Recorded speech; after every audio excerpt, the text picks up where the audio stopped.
始吧。然后今天的话主要是想跟你聊3个问题啊。第一个问题的话是说，哎，你那个本科是那个上海交通大学电子信息与科技专业是吧？电子科学与技术，电子科对，学与电子技术。科学与技术专业，然后在交大待了本科4年，然后想跟你聊一下，哎，这个体验是怎么样？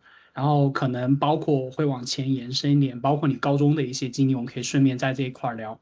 然后第二个话题的话，是你当时本科毕业，然后就开始工作了，这也是我们为什么成为室友嘛。然后你先后其实在好几家大厂工作过，我们可以不提他具体的名字，但我们可以大概讲一下他的一个感受吧。然后第三个的话，就是因为你们其实那个本科专业跟计算机其实你们其实应该更偏硬件，我理解。然后你后来去做的其实主要是软件的工作，这里面其实涉及到一个快速学习一个新的一个领域的一个问题。所以然后包括基于我之前跟你的了解，然后你在这方面能力反正是我比不上的，所以想聊这3个话题，你看 OK 吗？嗯，好呀，好呀。那行，首先，你说。那首先就是，比如说你刚才问我，就比如说本科上交是电科是什么样的体验，那我们就可以先聊聊这个选择上交和选择电科的这样的一个过程。好。嗯，我是籍贯是浙江嘛，浙江可能跟其他地方有些相对来说不一样。首先是选学校这个事情，对我来说，我当时在浙江，不管是模拟考啊，或者说平时在学校的，那种排名啊，反正大概率能支持我在浙江可以说随便考就能上浙大吧，可能 OK 小小的 OK 凡尔 OK 赛一下，因为因 OK。为浙大可能每年招个比如说5、6千人，然后他在浙江省会招3000个人左右，然后这个招3000个人意味着可能你在浙江省排前5、6千名就能上浙大，对，OK。所以说可能对于浙江人来说上浙大相对来说没有那么难。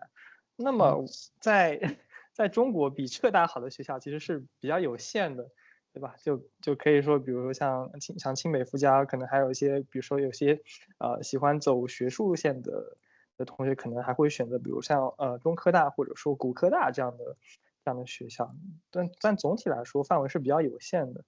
对，那对于我来说的话，因为当你有一个比较好的保底之后，其实你整体的学习心态会比较放松，因为你就会想你随便怎么考都能上浙大嘛。对，是。而且其实我个人直到现在，不管是在当时还是直到现在，其实我觉得，可能复旦交大跟浙大其实也没有什么所谓的档次上的差别，或者说学校对的好坏，可能说对互有好坏嘛。当然，可对能像清北这样的学校，可能确实要比是。复交浙要好上一档，对，我但是看到一个梗，就是说中国只有2档学校，清北和其他。确实是这样。其实之后可能在找工作啊，或者说其他的一些，比如说在日常的社交中，其实清北跟其他学校确实是两种待遇吧。对，OK。但是还是我们以人数来说好了。那清北在浙江省的招生其实也不会特别多，可能两个加起来可能也就呃100名不到吧，或者说就你需要到浙江省前100名才能上清北嘛。那从这里就可以看到，上清北需要前100名，上浙大需要5000名，那前一千100名名。跟5000名，这个就是非常大的鸿沟了，对吧？那也是是。就是说，你从比如说你是一个平常能考到浙江省2、3千名的人，你要想通过自己的努力进到前100名，这个难度还是非常的大的。是是。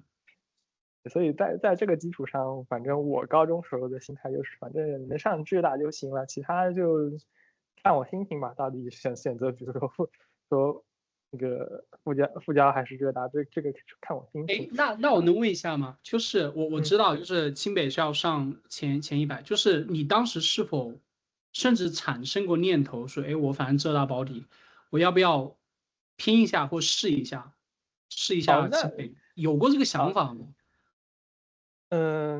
其实我整体的想法是随缘的啊。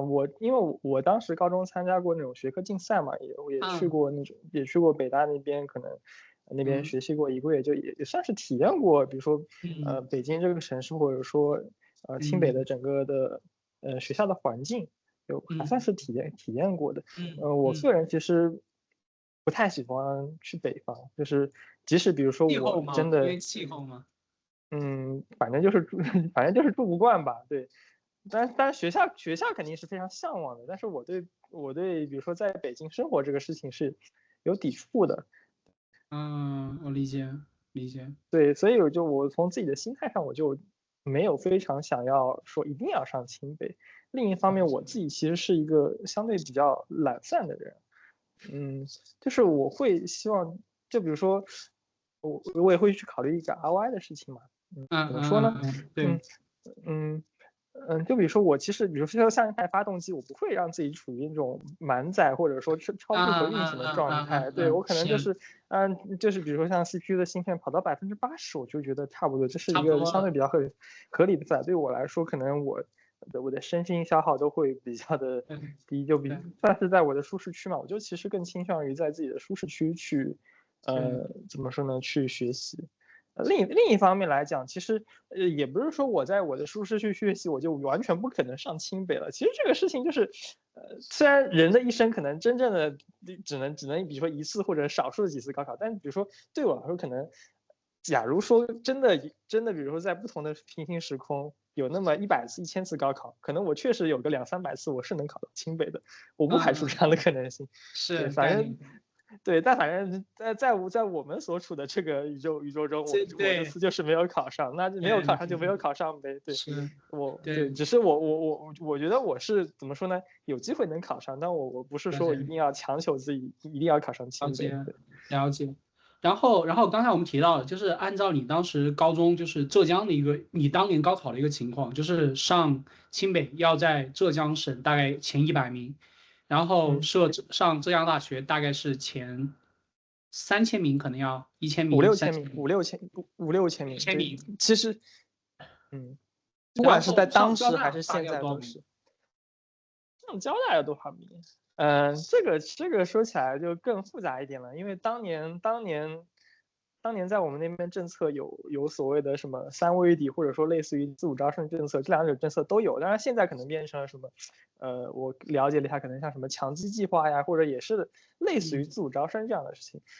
但不管怎么说，其实所谓的这些计划都是不纯只看高考，可能比如说高考占70%，剩下30%你要通过去参加对应学校的笔试啊、面试啊。然后再去构成，然后这个笔试可能更比正常的高考难度会高一点，比那种2022国赛就是竞赛里面的国赛难度也更加接近省赛的难度吧。OK， 就反正就是高于正常高考知识范围内的一些考题一样。然后这个对，主要通过这些方式去调控。那问这个问题很尴尬，但我还是想问一下，你考虑过复旦吗？考虑过复旦吗？是有考虑过的，就是另一个有意思点就是，交大跟复旦在浙江的招人数量是差蛮多的。我记得交大可能会招到差不多200-300个人，复旦可能就只招50-60个人吧。当然了，这个可能跟学校本身的规模也有差别吧。我印象里我没有具体，我这个数字我具体忘记了。但是交大一届的学生肯定是要比复旦一届的学生多不少的。是不是因为我们在闵行有个大校区，所以能容纳更多的人？我在想。这个肯定有历史原因。至于是以前就是交大的人多，所以它有个更大的校区呢，还是因为它有个更大的校区，所以能装得下更多的人呢？这个我没有去考究过。但反正我们当时的结果就是复旦招的人少。那当然，其实真正去报复旦的人少。其实总体来说，最后大家动态调控下来，竞争激烈程度是差不多的。但我个人的话，其实我更加偏向于工科一点吧。就我个人理解，其实交大相比复旦来说，工科肯定要更强一点，复旦那个理科可能更有优势一点吧。了解。那你当时就是因为我知道你其实你走的不是高考嘛，你算是自主招生对不对？对。当时大概是什么样子？比如说大概时间线是怎样？你几月份大概做了一个什么事情？然后笔试面试，能大概分享一下是怎样一个流程吗？呃，说实话我有点忘记了啊，但是大致上这不管是比如说这种三位题或者自招，它的去目标学校笔试，就比如说假如你报了这个交大的三位题，那你还需要去参加交大的笔试和面试嘛，然后这个时间点呢是放在高考后的，但是比如说这个资格。就比如说，不是说所有人都能去参加这个，比如说三位题或者自招的嘛，对吧？肯定有一些前置的要求。这些前置要求，比如说你在那个学科竞赛中取得了一定的成绩，或者说，比如说你比如说有会考嘛，会考比如说要几个 A，对吧？你可能所有的会考都需要拿到 A，或者就比如说可能有些比如说学校里面也会考虑一下名额的分配。或者其实有些另外的就比如说你自己其实也对自己的水平有数嘛，比如说你比如说你的水平实在是比如说你本来可能连考上211都比较困难的，那你可能也不会想着去付出额外的时间成本和精力去投入到比如说三位一体相关的学习中，你自然也不会去参加这个三位一体嘛。是，总之这个怎么说呢？资格的申请我记得应该是在高考前的，然后考试和面试的话，笔试和面试的话是放在高考后的，应该是在高考后没几天吧，反正可能在高考成绩出之前就已经就是从高考结束到高考出成绩，这中间不是有个十几天嘛，可能在这段时间里面就完成了。对，当然可能现在可能具体的一些规则还有一些变化，但我理解大差不差吧，应该还是你先高考，然后高考结束之后你要去参加对应学校的笔试面试，然后再比如说你高考成绩70%，面试成绩，因为这个面试成绩其实是隐含着包括你的笔试成绩的，你的面试成绩比如说30%，再把这两者加起来，你再去在所有的参加的人里面去比如说排个名，然后最后我确定比如说我这个计划要招300个人，然后有1000个人来参加了我这个面试，那我就取前300这样子。OK，哎，我蛮好奇，三位一体哪3位啊？三位一体其实是刚才我可能把另一个忽略掉了，就是其实是高考加上这个面试加上会考，会考是会占到10%的。但是这个会考呢，因为你去参加这些三位一体的人呢，其实会考基本上都是 A， 也就基本上都是这一项都是满的，所以说也拉不开什么差距，可能也就拉个0点几分的差距，所以我一般就忽略掉这条了。我懂了，就相当于会考就有点像你们在高考前夕，高3那一年全省组织的那种会考，对吧？其实对，其实应该是就是其实现在的整个高中的学习生活应该是高1高2会把所有的知识都学完嘛，对，然后高三主要是复习嘛，那会考一般就是放在那个高二结束的，高2结束之后，因为我理解他设定三位一体其实想要招一些更加全面的人才，因为刚才也说到了三位一体跟自主招生嘛，自主招生其实是更倾向于单学科的。就比如说我是一个数学特别强的人，我数学比如说拿了国赛的1等奖，进了比如说进了省队，那可能我去参加自主招生。但是三位一体面对是什么人呢？就是我其实整体的比如说数学、物理、化学这些我在这些学科上的水平都超过了高考水平。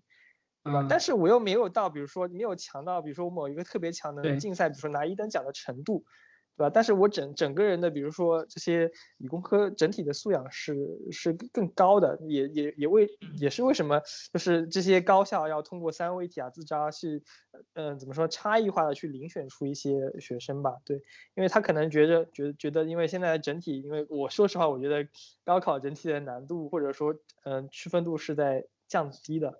对，但是高校可能是需要去保留这些区分度吧。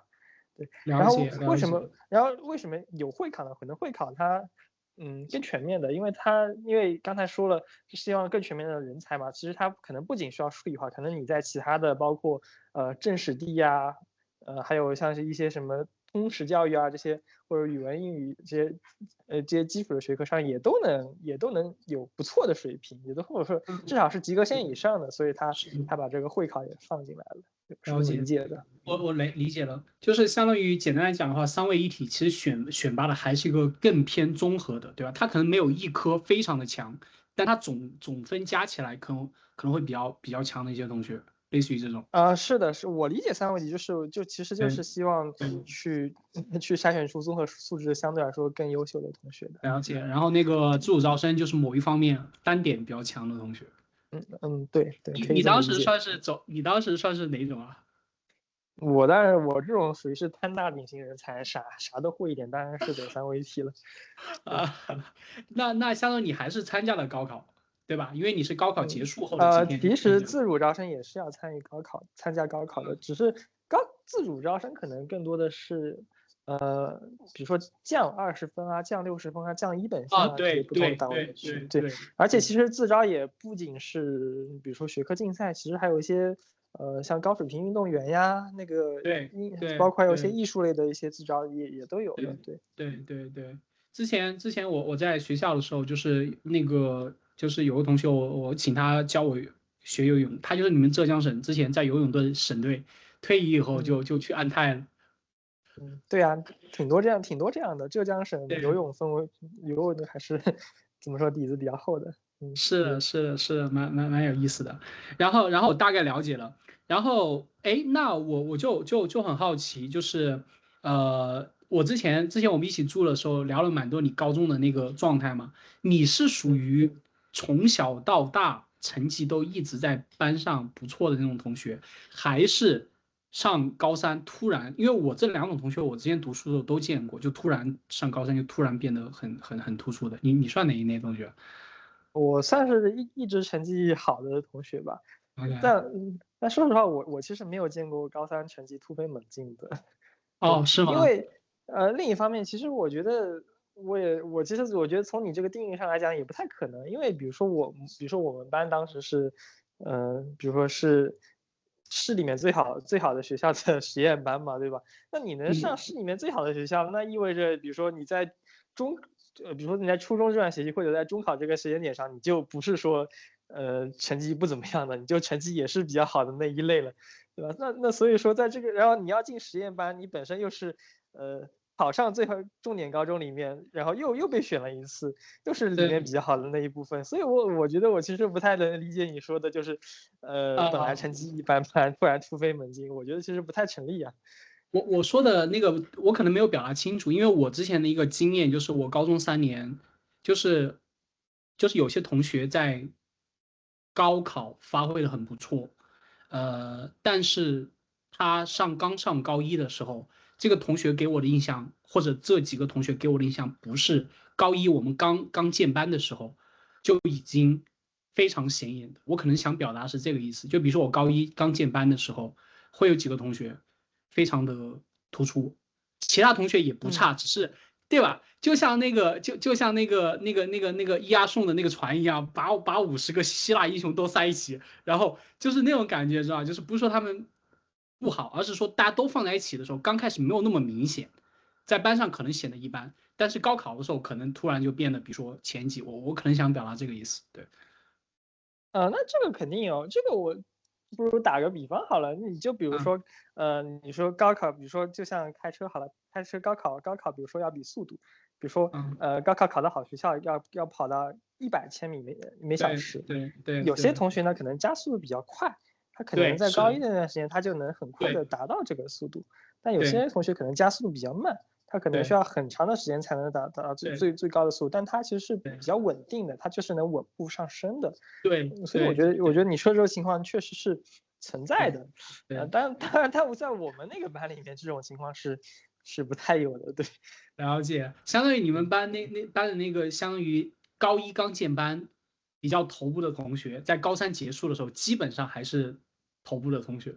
那没有，那其实有头部同学的往下掉，就是有天才的陨落，但没有所谓的废柴的逆袭，有吧？但可能有，对，就可能有，比如说像我刚才提到的，比如说因为浙大的要求没那么高嘛，有可能比如说原本一个可能省排能排6、7千名的，然后考到2、3千名的，这个当然会有了。但是你要说这个人能突然顿悟了，能考到前500，或者说冲到前100的清北水平，那确实不存在。了解，我理解了。那比如说我对我自己的定位，我从小到大都比较清楚，我现在还是这样子，因为我不是一个很聪明的人，所以我一直属于加速度就是没有那么快的人，就是这样子的人。我很好奇你呢，你觉得你算是哪一类？加速度比较陡峭吗？嗯，我觉得这个问题得分开来看待吧，因为我觉得不可能说每一个人在任何领域他的学习速度都非常快，对吧？加速对度很快，也不可能说有对一个人他就所有地方都不擅长。对对我觉得最重要的还是要找清楚自己擅长的点吧。当然，话题回到这个高中学习，或者说对这个范围上，我觉得我还算嗯是学的相对比较快的。对，是。然后那个回到那个高中学习上，我刚好最近在跟我的那个呃堂妹，然后她在读初三，然后聊过，然后你不是之前也提到，就是你家里有个小朋友表弟堂弟对吧，在读高嗯中，就是比如说你现在我们现在都已经过了好些年好几年的时候，回过头来去看，你觉得对这些初中生和高中生来讲？什么东西是重要的？因为比方说我这个表妹，我这个堂妹，她家长联系我的时候，就希望我劝她好好学习，把注意力集中在学习上。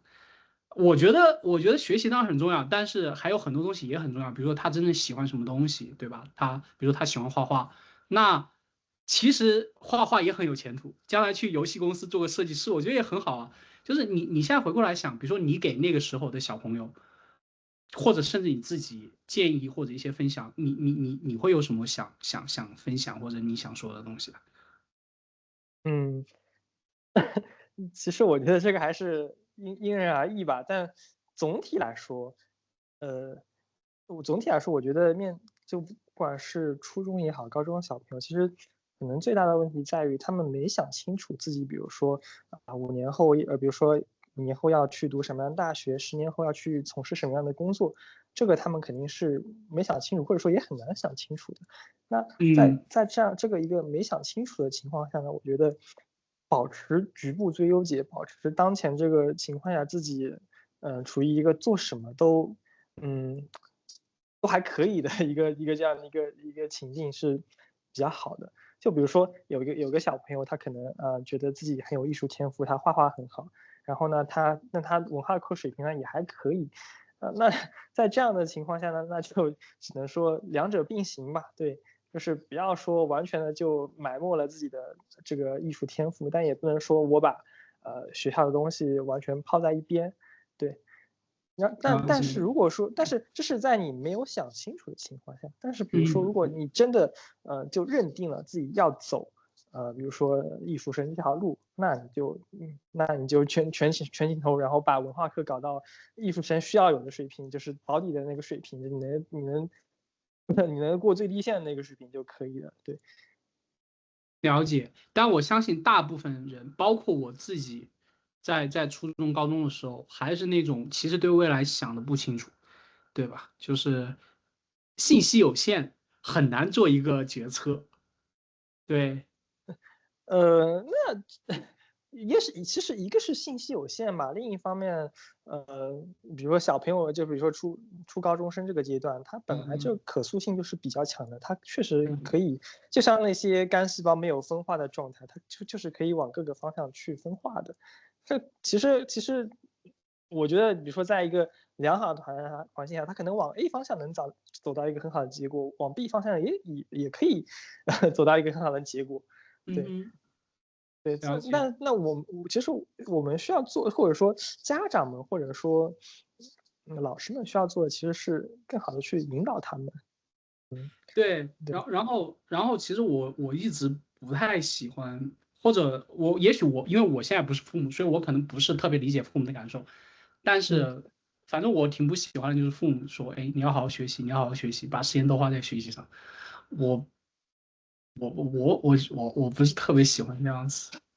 说实话，我爸妈不是这样子的，我爸妈其实是一个完全不管我学习的情况，就是我爸妈只管我的怎么说呢，行为规范，就他们从小到大就可以说没管我学习吧。对，那他们不担心你不自觉，或者你不担心你成绩不好，或者不担心就是这些东西吗？嗯，怎么说呢？很多时候是尽人事听天命吧，因为比如说我觉得你父母很可能有时候难做到尽人事听天命。父母我觉得有时候我偏要的执念在那里。主要是我对于我爸妈来说，我爸妈期望也没那么高，就他们其实从小给我的观念就是你反正能上浙大就行了。对，当然可能对，这个我知道，这所知的话，听起来也很可能凡尔赛，好就不好？很凡尔赛。这也很凡尔赛。但确实是因为很多人他可能目标的终点就是浙大，但是可能对嗯，我来说，我的下限就在浙大嘛。但对我爸妈来说，只要你能保住这个下限，那在这个基础上你多玩一些，或者说怎么样的，也不会太管你。对，这可能确实是区别。对，这也是为什么我说，有时候让自己在舒适区，反而你可能活得更开心。就比如说，那些有钱人做投资，对吧？可能对于穷人来说，比如说这100万是他所有的积蓄，他亏光了，可能就没了，所以他在做决策的时候可能会有一些受到一些压力，然后做决策的时候可能会变形。但是可能对于比如说有1个亿的人来说他投5个100万，可能前面4个100万都打水漂了没关系，但最后一个100万，比如说翻了10倍，那他最后还赚了500万，对吧？那你做事情的心态上会会差很多，所以我理解就是也不要长期的让自己或者说家长也不要长期的让自己的小朋友保持在一个特别高压的一个情况下，很容易就是会产生心态上的变形。我同意，我这一点我非常同意。因为我这周刚好在读一本书，是那个段永平，就是在雪球上的一些语录。然后他提到3个点，就是不要做空，不要融资，然后第3不要做不了解的东西。我觉得这3点其实都很简单，原则很简单，但我觉得大部分人难以做到，就是因为心态，你刚刚讲的没有办法像你刚刚讲到说心态上放的比较平。我觉得就是我要欲速，就是欲速则不达吧，我觉得。然后还是回到你刚才，你觉得你刚才又说到，就比如小孩子对于爸妈说你要学习这个事情很反感。对嗯，那我其实我认识的周围的父母其实没有，倒也没有那么极端嘛。就比如说一天24个小时，比如说算10个小时休息好了，他也不会说要求你14个小时都全身心的在学习上，其实也只是要求你，比如说你8个小时学习，6个小时你想干嘛干嘛。我理解是这样的，但可能那是因为你可能对某些省份、某些家庭的这个情况不是特别了解。也没有。其实另一方面，我就觉得，因为我表弟会经常这么讲，但是我觉得他的问题可能不在于说他学习的时间太长，而是在于，在他学习的这个八个小时内，他没有真正的，很投入的、很认真的、很聚焦注意力的去在学习上，可能他还是在想一些别的事情，或者说，做题的时候也没那么投入。当然了，注意力本身也是一种天赋，这个跟可能所谓的先天智商都是一样的。你一个人能天生的很聚焦做某件事情，这也是一种天赋。对。对，他可能就是那些比较聚焦的同学，可能就是比较容易进入一种我们讲所谓心流的这种状态，他很快就进去了，然后就过去了。如果你没有办法进去，就像我们躺在床上，如果没睡着，就是煎熬。你睡着了，你一觉醒来就8个小时了。然后另一方面就是学习，那学习是一个很宽泛的概念，对吧？对。那比如说在所有的学科里面，你总有自己喜欢的学科，总有自己不喜欢的学科，对吧？那家长说让你学习，他其实也没有限定你说你一定要学语文，或者说你一定要学数学，对不对？其实你可以自己根据自己的情况去做一些调整呀。比如说你真的就很喜欢数学，那你就在数学上多花一点精力，对吧？或者说比如说你在数学上有弱势，那你就自己在数学上花一点弱势，弱势学科上多花一点精力。了解，其实就是我懂你的意思，就是不管外界环境是怎么样的一个高压或者一个比较严苛一点，你总归自己是有一定的这种可以操作的空间的，自己分配的一个空间的。对，其实另一方面就是更重要的点是确定目标，为什么要学习？嗯，就是你要搞清楚，就是你自己学习你是为了什么，家长让你学习，他们是希望看到什么，对吧？让你哎，在这两者之间达成一个平衡。你当年初中、高中的时候，你学习的目标是什么？我学习的目标，你是说完成学校的学业吗？你这个学习是特指完成？我特指完成学校的学业，我不指那种因为兴趣而自发的学习。当时什么？我的初中、高中吗？我想对，想，那我的心态就是我完成学校学业后，我有自由的时间去做自己想做的事情。了解。那你这个相对而言是一个比较轻松的。我当时的对我来讲，学习的就是让我去见到更广阔世界的一个机会。就是我就是对我周围的人也好，处境也好不满足，我觉得我还要去看更优秀的人他们是什么样子的。我觉得我周围的人，包括我自己，没有达到我的期望状态，我觉得还不够。这是我当时初高中的一个动力，最强的动力，呃，那就可能很功利，跟我去是吧？很功利。没有，我没有觉得很功利，反而我觉得很实际。其实对于我来说呢，我的初中时候所谓的更优秀的人，我确实没见过，甚至可以这么说吧，我当时就是我们市里面比较优秀的小朋友了，因为像我中考是全市第2嘛，对，嗯，所以其实我不会说我去想见更优秀的，但是高中阶段，我这一点我跟你有点像，我高中就是升我们班，我的学号是002。但是到你说高中阶段。到高中阶不是说学校也很强，因为我参加学科竞赛嘛，你对对参加竞赛之后，你就会了解到有各种各样的发生对了。对，对对对是的，对是的，是那种你自己，比如说你自己24小时学习都可能赶不上这种程度。对，是这样子的，是这样子的，就是对，天赋这个东西，越往后你越意识到它的存在。所以说，对当你看到比如说所谓的高山之后，你会意识到自己的边界在哪，你会意识到，自己比如说再怎么努力，可能都是有那么一定限度的嘛，对吧？那你就要去想，既然上限摆在这里了，那在满足，比如说满足比如说父母的期望，满足社会的需求，也满足自己，比如说为了达到自己想要的生活所需要的一些东西的时候，你到底需要做到什么程度？嗯，你想清楚这些点就可以了，这个还是蛮重要的。了解了解。这个话题，我之所以把它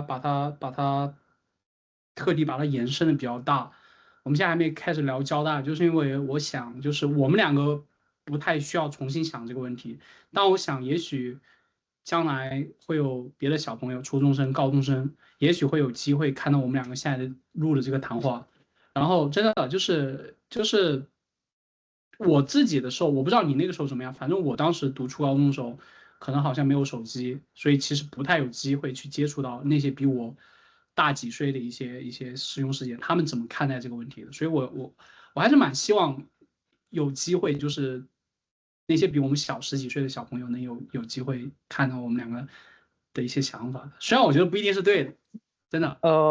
虽然我比你小几年，我当时已经有手机，但我其实不会去看别人怎么想的。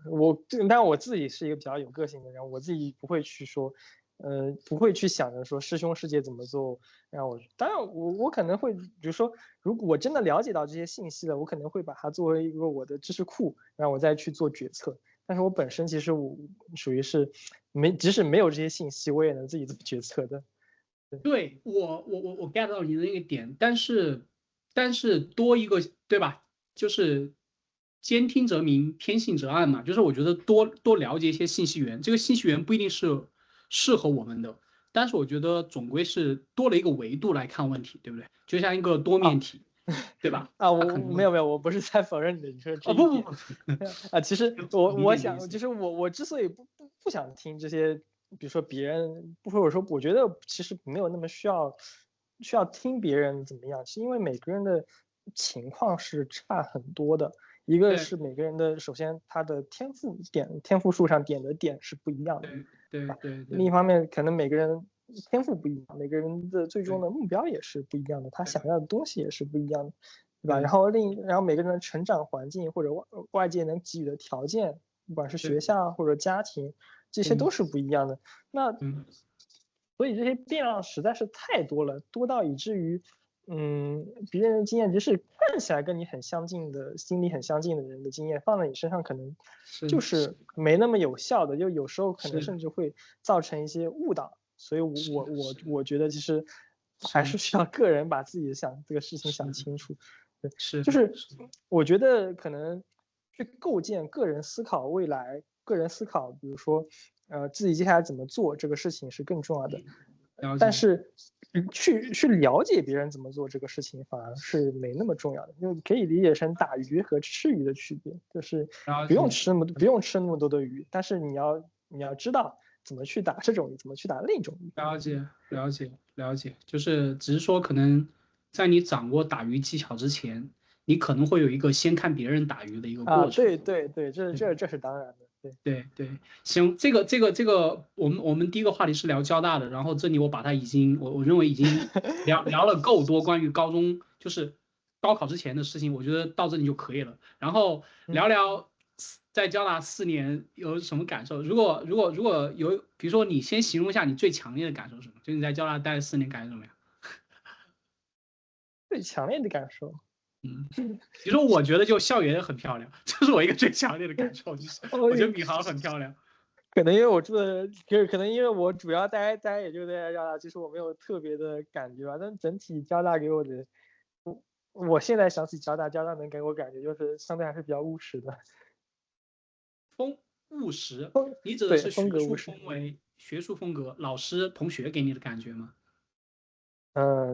你说的这些方面可能都包括吧，就整体来说都还是比较务实的。能举1-2个小例子吗？就是什么样的务实？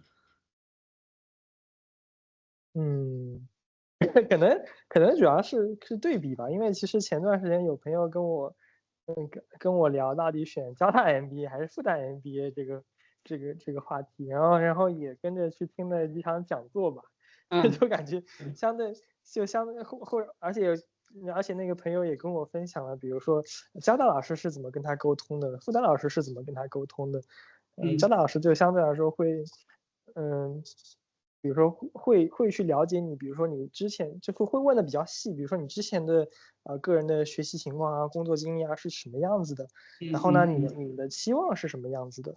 就比如说你希望，比如说读 MBA 之后，你获得什么样的能力，获得什么样的资源，或比如说获得什么样的，可能会有什么样的校友啊之类的，对，他会讲的比较细，然后也会去讲，比如说交大 MBA 设置的有哪些课程，对吧？这些课程到底是干嘛的？而且这些专业课程，比如说相对于比如说别的学校的专业课程，相对来说，更加的 solid 一点，对，更加的踏实一点，对。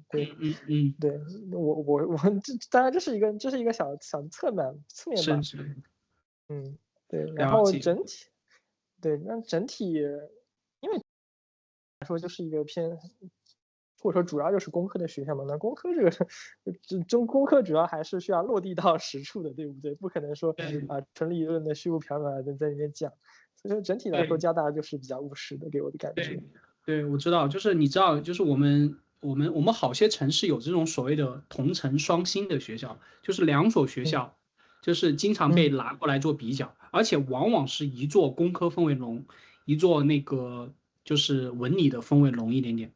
我记得我本科的时候，然后我的那个导师，那个教授，他就感慨一句说我们这个学校教了很多的就是将才，他说的可能是将军的将嘛，然后但是没有帅才，就是我不知道这个评价是不是一个公允的，意思就是说，当我们过于务实的时候，我们就缺乏一些超出那个把事情做就是正确的做事情这部分，对吧？我们讲做正确的事情和怎么把事情做对，就会不会务实的部分多了，容易让别人觉得我们这个人缺乏一种什么领袖气质，什么高瞻远瞩，什么情怀，什么？你觉得会吗？会有这个问题吗？其实不会吧。说实话，其实你说的这个事情跟后面可能我们要聊的工作中的事情也有关系啊。嗯，对，是的，就比如比如大多数公司的晋升机制，首先你刚进去是一个 junior，然后再到 senior，然后在这个基础上，可能不管是 junior 还是 senior，大多数做的事情都还是偏执行的，就是一些个人贡献者，对吧？对，然后再往上可能有所谓的 manager 会组织，比如说若干个执行者去做事情嘛。然后然后比如像在大公司里面越往上走，比如说中层到高层，对吧？越往上走，其实你具体做执行的事情肯定是越来越少，甚至你到高层是完全没有的。对，但是那比如你问我，比如说那些高层的那些管理者，他们怎么说呢？比如说在学校的时候，是否都是将才或者是否帅才，这个我觉得其实上没法做区分嘛。我觉得可能个体差异会更大一点。而且就你所谓的，比如说我知道的都是将才，学校的教育都很务实，然后导致你的思维固化了，那我觉得这个可能个人的原因更大一点，不能说是学校的原因。了解，不能怪学校是吧？我才不能怪对，学校。而且就其实所谓的将才跟帅才是，本身就是将才多帅才少的，对吧？对，帅才这个话题，我们等下可以放在那个第二个问题，就是关于找工作这个跳槽这个事情再聊。然后没事，对，然后我现在了解到了你选交大的原因，那选专业的原因呢？就是考虑过选计算机、金融这种所谓的比较热的专业吗？说实话就是没得选。说实话，当时没有给我选择的余地啊，因为当时，说这个要说回刚才这个三位一体的政策，三位一体就是虽然交大有所谓的三位一体，但它其实在那个正常的那个高考填志愿那边还是招人的，就可能是这样子，比如说我在正常高考填志愿那边我就放30个人或者50个人。但是我在三位一体这边的名额呢，我放200个人或者甚至300个人，对吧？对，那对于那30个人、50个人，那他在填志愿的时候可能就是正常的我按分数线去填，就像传统的填志愿方式。但是对于这200-300号人，就是通过走三位一体途径招进去的人呢，他走的是，他就把它统一的放在了叫一个工科实验班的这样一个大类里面。对，那个大工科嘛，就是工科实验班，我知道。对啊，那这个大工科里面就包括了像电子信息与技术，像机械动力工程，像什么船舶，像什么建筑，对吧？还包括像什么像生医工可能都是，对，就包括了各种工科你能想到的专业基本上都在里面了。那他是进去之后，好像是我记得是在第一个学期还是什么时候的时候再进行再分流的，但是再分流的时候呢，就是他把你招进去的时候呢，会看那个面试成绩，高考成绩只看个70%，但是真的把你招进去之后，他分流的时候反而挺看那个高考成绩的。然后高考成绩呢，因为他好像我有点忘记具体规则了，但他好像是按照类似于等地分的概念嘛，就比如说你在前1000名里面排多少，就比如说你是前1000名里面排前10名，就比如说你是100分，然后你排500名，那可能就只有50分，类似于这样的一个等地分的概念。但是浙江省招人很少，浙江省招人很多，可能别的省招人很少。就举个例子，比如说河南只招50个人，浙江省招了300个人，那么可能河南的50名。它也能换算下来，比如说也是个80分，但是浙江省的，比如说100名，在所有的浙江省招的这300名，他排中流，那他也只能给个，比如说70分。所以在这个规则下面，其实像浙江省去的这些人是比较吃亏的，就浙江省靠中后的一些人是比较吃亏的，所以说他没得选。那对于我来说，其实当时也好选，就是要么去选，然后工科里面分数大概就是可能电院的分数是相对来说是最高的，然后机动其次，再往后可能像什么船建啊什么会更低一点。对。所以我当时的分数大概是在电院只能选吊车尾专业，就是选那些最没人选的专业，然后机动可能就能选到一些什么自动化，就是相对来说热门的专业，就大概是这样的一个水平吧。了解。那我当时所以反正就选牛头跟凤尾，你选择了那个凤尾是吗？但是我觉得这个不能用牛头跟凤尾这个去讲吧，只是纯看个人的喜好吧。因为其实自动化的就业应该也是不错的，电科的就业当时应该也不会比自动化好到哪里去。不会。对，所以其实差不多，只是可能你更喜欢哪边的专业课，当然事实上是两边的专业课哪边我都不喜欢，选择了一个相对我没那么厌恶的地方。对，所以就选了电科。电科，然后你刚刚说了是电子信息科学，电子科学与技术，电子科学与技术，他学什么啊？他听起来又不像电子，又不像电信。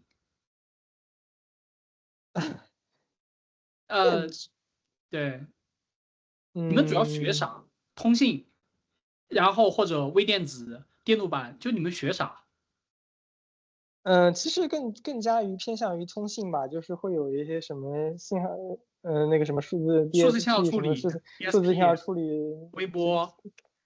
没有应该没有微波，我有点，就是我说实话已经忘记专业课了，因为我现在的学的内容跟专业课完全没关系。然后就比如说还有那个对数字信号的处理，然后是什么射频电路与系统这种有的，还有什么电子电路基础、信号与系统。然后什么数字系统设计，反正就是都是我理解，其实都跟什么信号处理啊、通信系统啊都有点关系，然后又比较偏硬件。对，了解。我现在对你为什么来交大，为什么读电科，然后有了一个感受。然后你刚才也聊了，就是来交大的一个大概的一个4年的一个体验。那我想问一下，就是你在毕业前夕，关于你的去向有想过出国找工作、保研、读博、就考研这些？你当时是什么一个想法？其实你说的总体大概是3种嘛，一种就是对，读博，一种是读研，读研里面对分，比如说国内读和国外读，对吧？对然后还有就是工作，对吧？对，对于我个人来说，其实我自己内心深处的想法就是，我不想继续读了。为什么？不喜欢因为读书或者干嘛？首先对我来说是一个继续读或者不继续读的问题嘛，对吧？对。那我这个地方我选择的是不读，那为什么不读呢？对，为什么？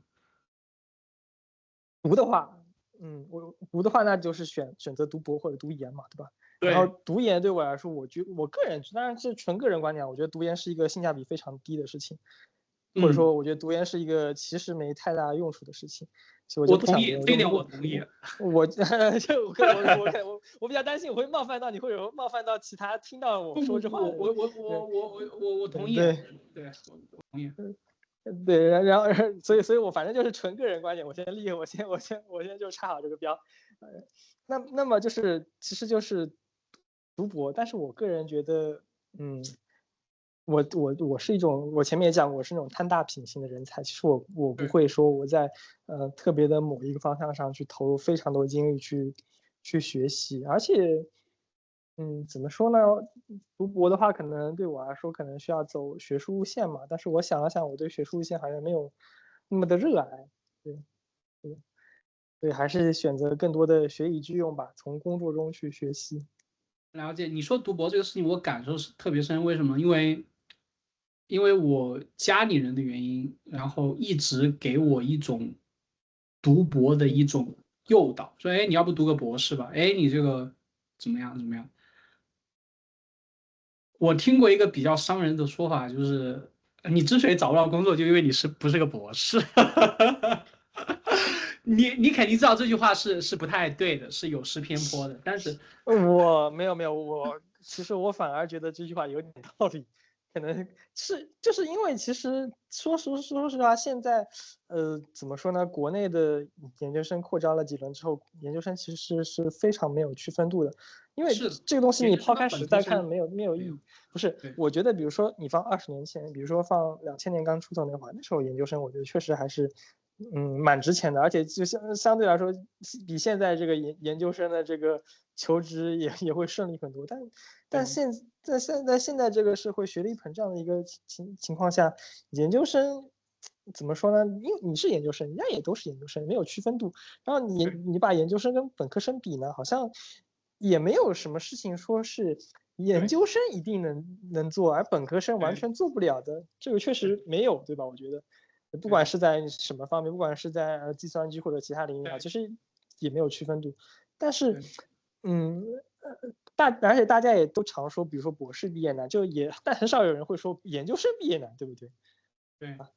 对，就是博士跟研究生这个准出的门槛本身是差很多，然后绝对数量上也是差很多的，而且可能博士生去解决问题的方式也跟研究生是不太一样的，所以说博士生相对来说就是比较稀缺、比较珍贵、比较有效的人力资源，所以博士生就是相对会好找工作，所以我反而觉得那个说的这话不是完全没有道理的，当然。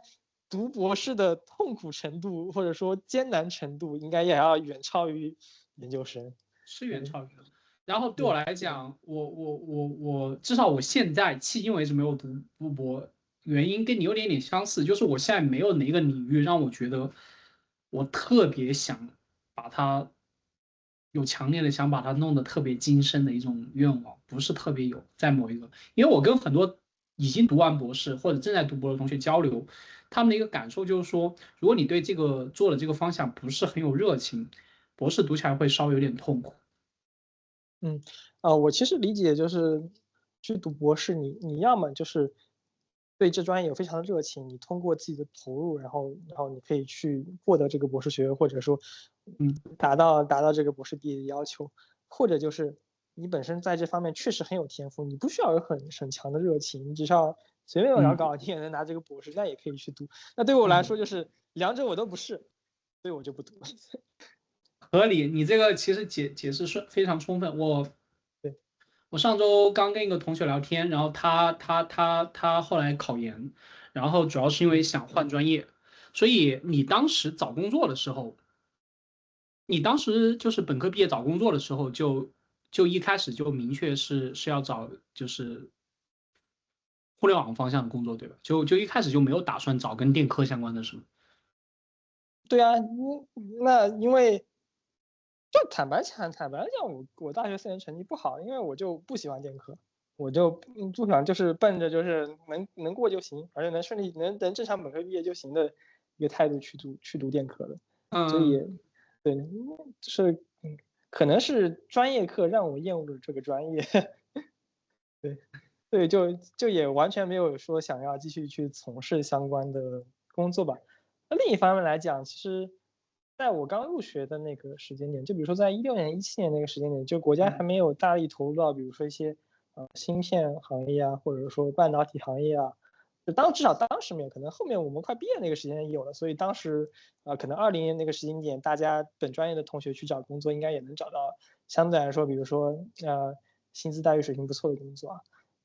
至少那反正长期以来给我的一个观念就是，电科人找工作应该是不如正经计算机系的人找工作的，就他们可以去比如说去找一些大厂呀，或者说怎么样的，对，所以我当时反正就是就没想着找电科相关的工作。了解，那你当时去相当于跨专业找工作困难吗？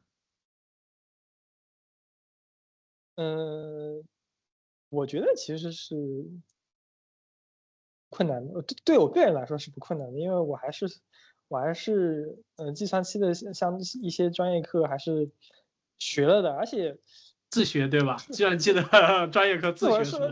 说实话，国内 CS 的这个课程，因为我去旁听过，我觉得你还不如去听那些什么 MIT 啊、斯坦福那些网课，对他们有很多的网课资源，对他们讲的确实还是有用的很多的。国内这个讲的属实有点怎么说呢，过时了。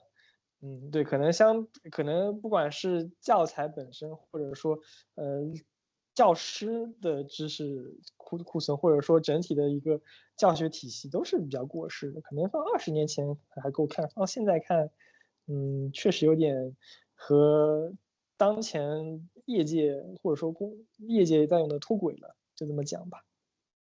是，但是因为我在这边又读了一个 master 嘛，所以我还是就是给学校的我们国内的高校说句话，就是其实美国这边也有很多这种水课，就可能是因为我们在网上看到的，就是往往已经是被筛选过的了。就是我之前在这边读书，有一个老师上物联嗯网那门课，嗯然后就在练 PPT，然后他有一堂课是 Zoom 上课，直接放录屏，直接放录屏啊，然后学生提问，然后才发现他在放录屏，然后大家都散的，就是也有很划水，就很划水的老师，所以就是慕课，我觉得网上看课主要一个好处就是往往是已经筛选过的，你一看他的嗯观看量，一看大家底下的评价，你大概心里有个数了。对，就嗯是国内的一些高校，我印象中应该也有学非常好的一些课，我觉得是这样子的。对对。对其实找工作这件事情，怎么说呢？其实说白了就是校招面试嘛。那校招面试对于比如说计算机或者说大厂的这些校招面试，嗯，主要分两方面吧。一方面其实是八股文，就比如说他可能会问你，比如说就问你计算机网络呀、操作系统呀一些的八股文，就可能比较经典的，就比如说什么TCP/IP 的TCP 什么的4次握手这种问题嘛。对吧？一方面是八股文，另一方面呢，就是主要问的可能是项目，对就比如说你在学校做的项目，你在实验室做对的项目，对问你整个系统的设计是什么样的，你在其中对做了什么样的工作，对吧？关键对的，比如说难点在于哪里？或者对就比如说会问你一些实习经历，就比如说你在实习，比如说你在对本科大三，或者说比如说研二的时候，你去其他公司实习，你做了什么样的项目？然后问题也是类似的，比如说你做了一个什么样的系统啊，你做了一个什么样的项目啊，对吧？什么框架、技术选型是什么样子的，对吧？难点是什么？怎么解决的？就大致都是这些问题啊。了解。那么这个校招面试的难点在哪里呢？其实对在于书本知识跟实际实践的好的结合。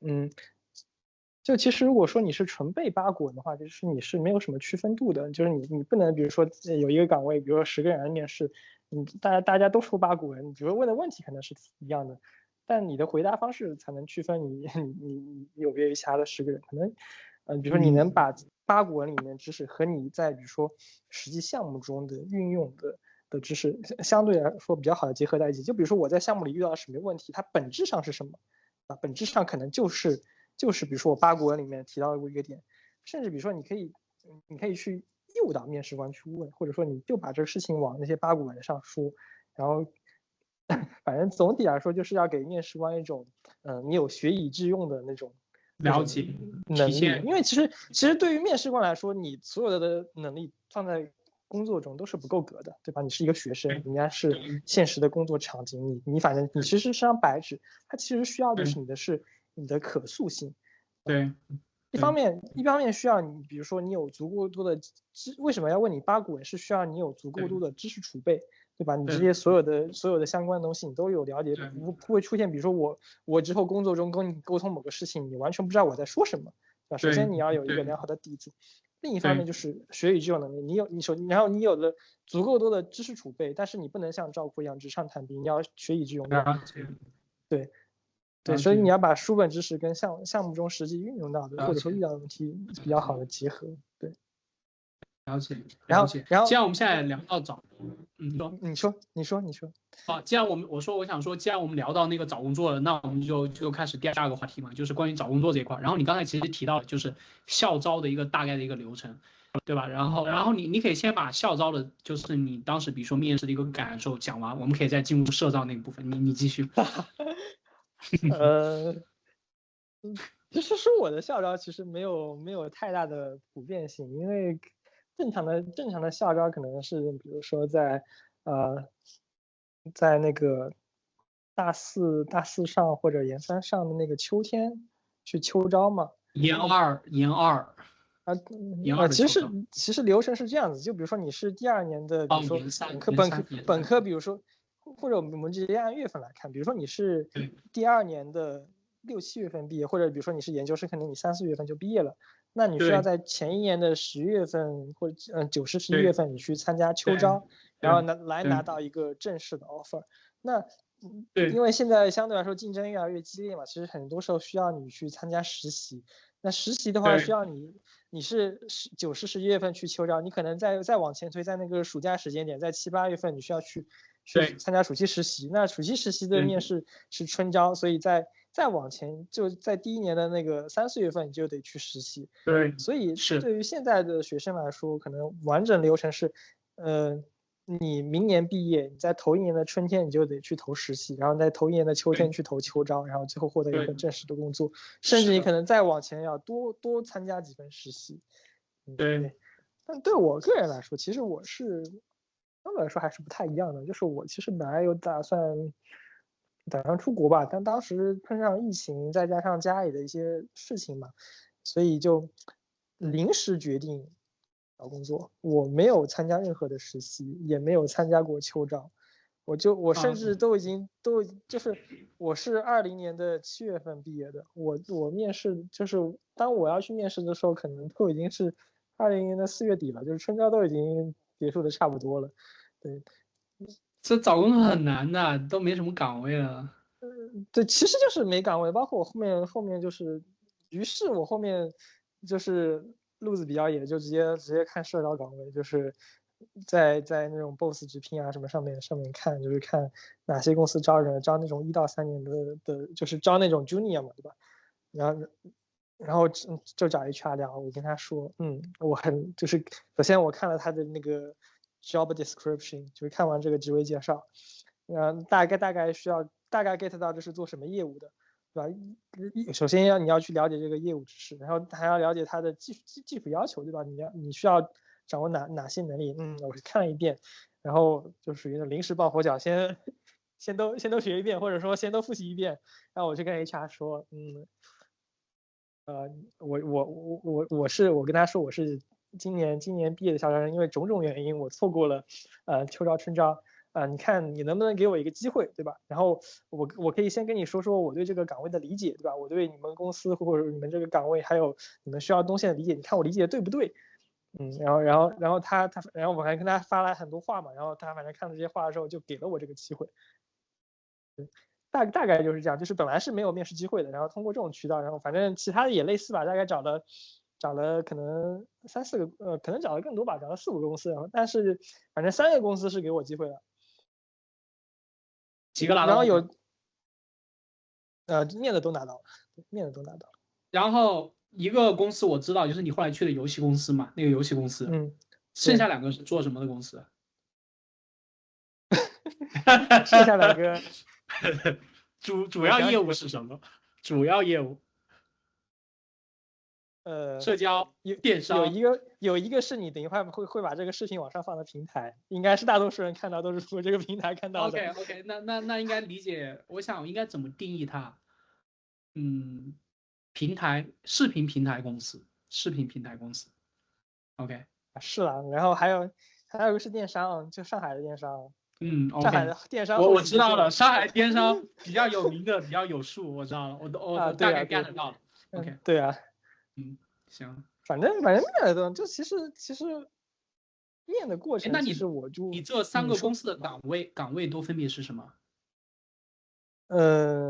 岗位其实都差不多，而且没得选。当时其实只能说我最后去的岗位不是我的心仪的岗位，因为就是确实投的太晚了，可能招人的岗位就是我想去的都是比较热门的岗位都招满了，最后又去了一个我没有那么想去的，就只能说退而求其次吧。那反正当时，但确实当时给的待遇还是相对来说还是不错的，就是甚至比正常参加校招途径的那些同事可能还要多个40%-50%吧，对。很合理，因为它其实本质是社招岗嘛，社招岗比校招岗很高一点，很正常。是的，是的。其实我理解下来，我当时的面试跟我后面社招的面试差不多，因为其实说实话，因为我自己对于面试的理解就是不要去区分什么校招社招，反正你要关注的不是说校招社招的问题差异，而是在于对方公司、对方这个岗位、对方这个团队到底需要什么样的人。对吧？其实我理解就是你越适配于对方团队的需求，那你比如说所能拿到的、所能要求到的可能也更多，对，而不是说你要卡着那条最低线，就不要卡着对方最低线。很多时候我们都是求其上得其中的，就是你上来你的目标就是应该是最高的，就是对方就是想要这样的人，对方团队所需要的那些要求在你身上都能得到满足。而不是说你要去满足对方10项要求的6项，所以你的面试目标反正要尽量的树高，而且确实面试前还是要多做一些准备吧。对，你就是不同的业务之间可能还是差蛮多的，就比如说直播的场景和电商的场景，比如说和搜索场景，这3个场景是不太一样的，所用到的技术也可能是不太一样的，然后所遇到的难点也可能是不太一样的。对，你要就分门别类的去做好准备，然后因为又不能比如说面试官问到你了，然后你就拿另一个方向的专业往上面套，那其实有点不太合理。对，了解。那我很好奇啊，就是你怎么去保证，对吧？好比说，OK，你现在假设我要去个游戏公司，但是我之前没有游戏相关的经历，那我怎么强行套上去？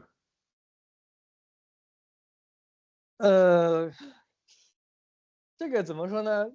这个速成吧，可能像 Barry 这样的好学生体会不到。那很多时候，比如说你下周要期末考试了，然后你还没学过，对吧？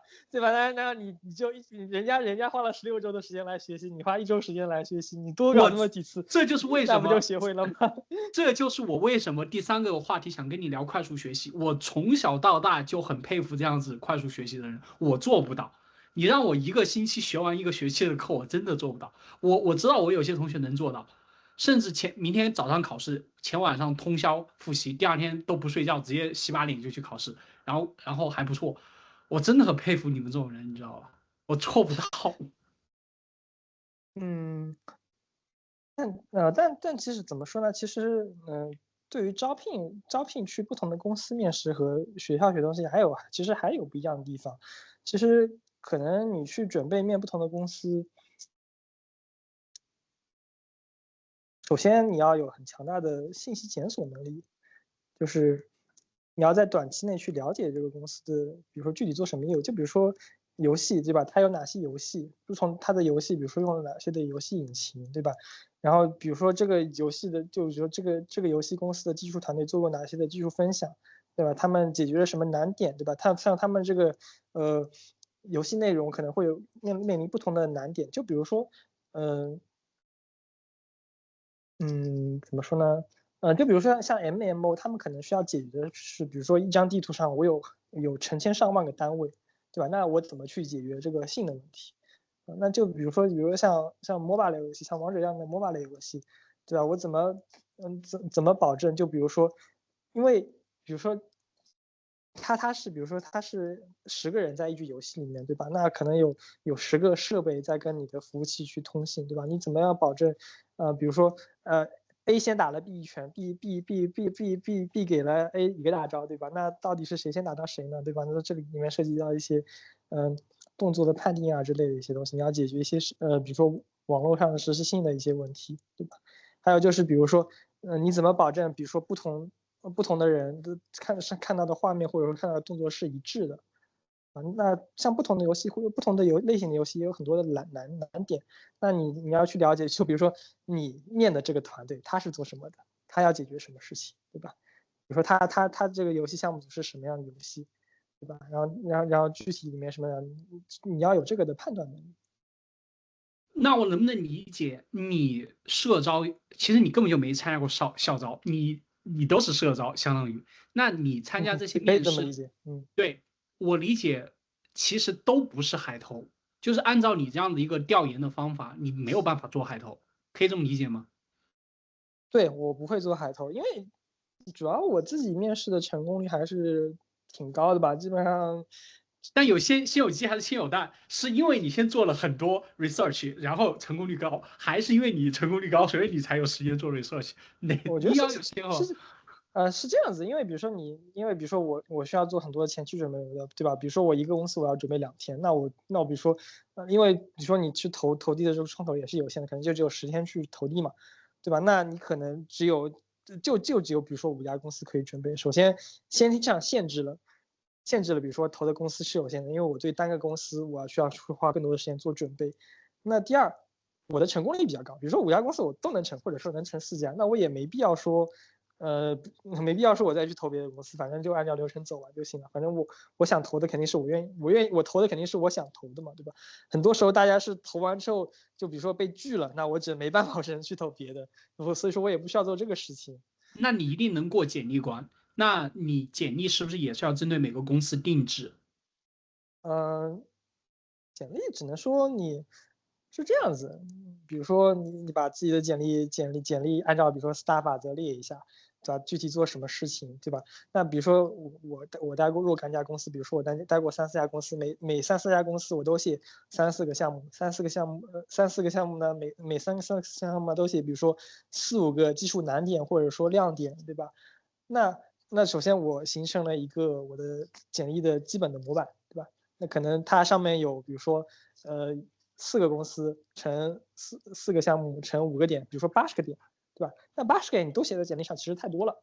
你一那么页根本写不下。对，所以你对 A 公司，比如说你看他的招聘要求，对吧？他可能只需要这20个点，那你就着重的写这20个点。对 B 公司他可能要另外20个点，你就写 B 公司20个点，或者就是可能有重复的部分，或者是有些通用的亮点，你就都写。那在这个基础上，反正最后比如说你简历上写20个点，可能10个点是复用的，10个点是根据不同公司去做变化的。对，大概就是这样的策略，对。我理解了。然后那跟对你说，对我来说，其实简历关最重要的一个是，对于刚毕业几年的同学来说，可能最重要的是学校，然后你上前面几家公司，然后再是你这些项目这些所谓的20个点嘛，这些项目这3个我认为是最重要的，其他的我觉得其实都属于可写可不写吧，反正人家也不是很关注。是学校，然后前面的公司，然后第三个项目经理。对，项目经理主要是要适配度嘛。了解了解。你刚才就是讲的这个写简历方法，跟我现在了解到的一些主流的推荐的比较类似，就是先有一个模板，这个模板里面就是尽可能的详细，就像你刚刚讲的，对吧？4个公司巴拉巴全部写下来，将来你到投具体的公司，比如说我现在要投这个游戏公司，就从你这个模板里面去挑，哎，这个是适配的就放进来，这个适配的就放进来，又有那种一点点的感觉，对吧？大概是这样子。差不多，对，是这样子。对对对，OK，那你现在投简历，然后像比如说根据你社招的这个经历，一般应该是3轮技术面，第一轮可能是 HR 给你打个电话简单聊一聊，对吧？一些基本信息核实，然后2轮、3轮技术面，最后一轮可能是这种你的 leader，就是一种这种闲聊或者说人文关怀，反正就是这种东西，behavior question 就类似这种是吧？是这样吗？不是差很多吧？我自己因为我其实还是经常遇到加面的，也不是说一定是3轮技术面了，这个四轮甚至5轮都是可能有的。对，然后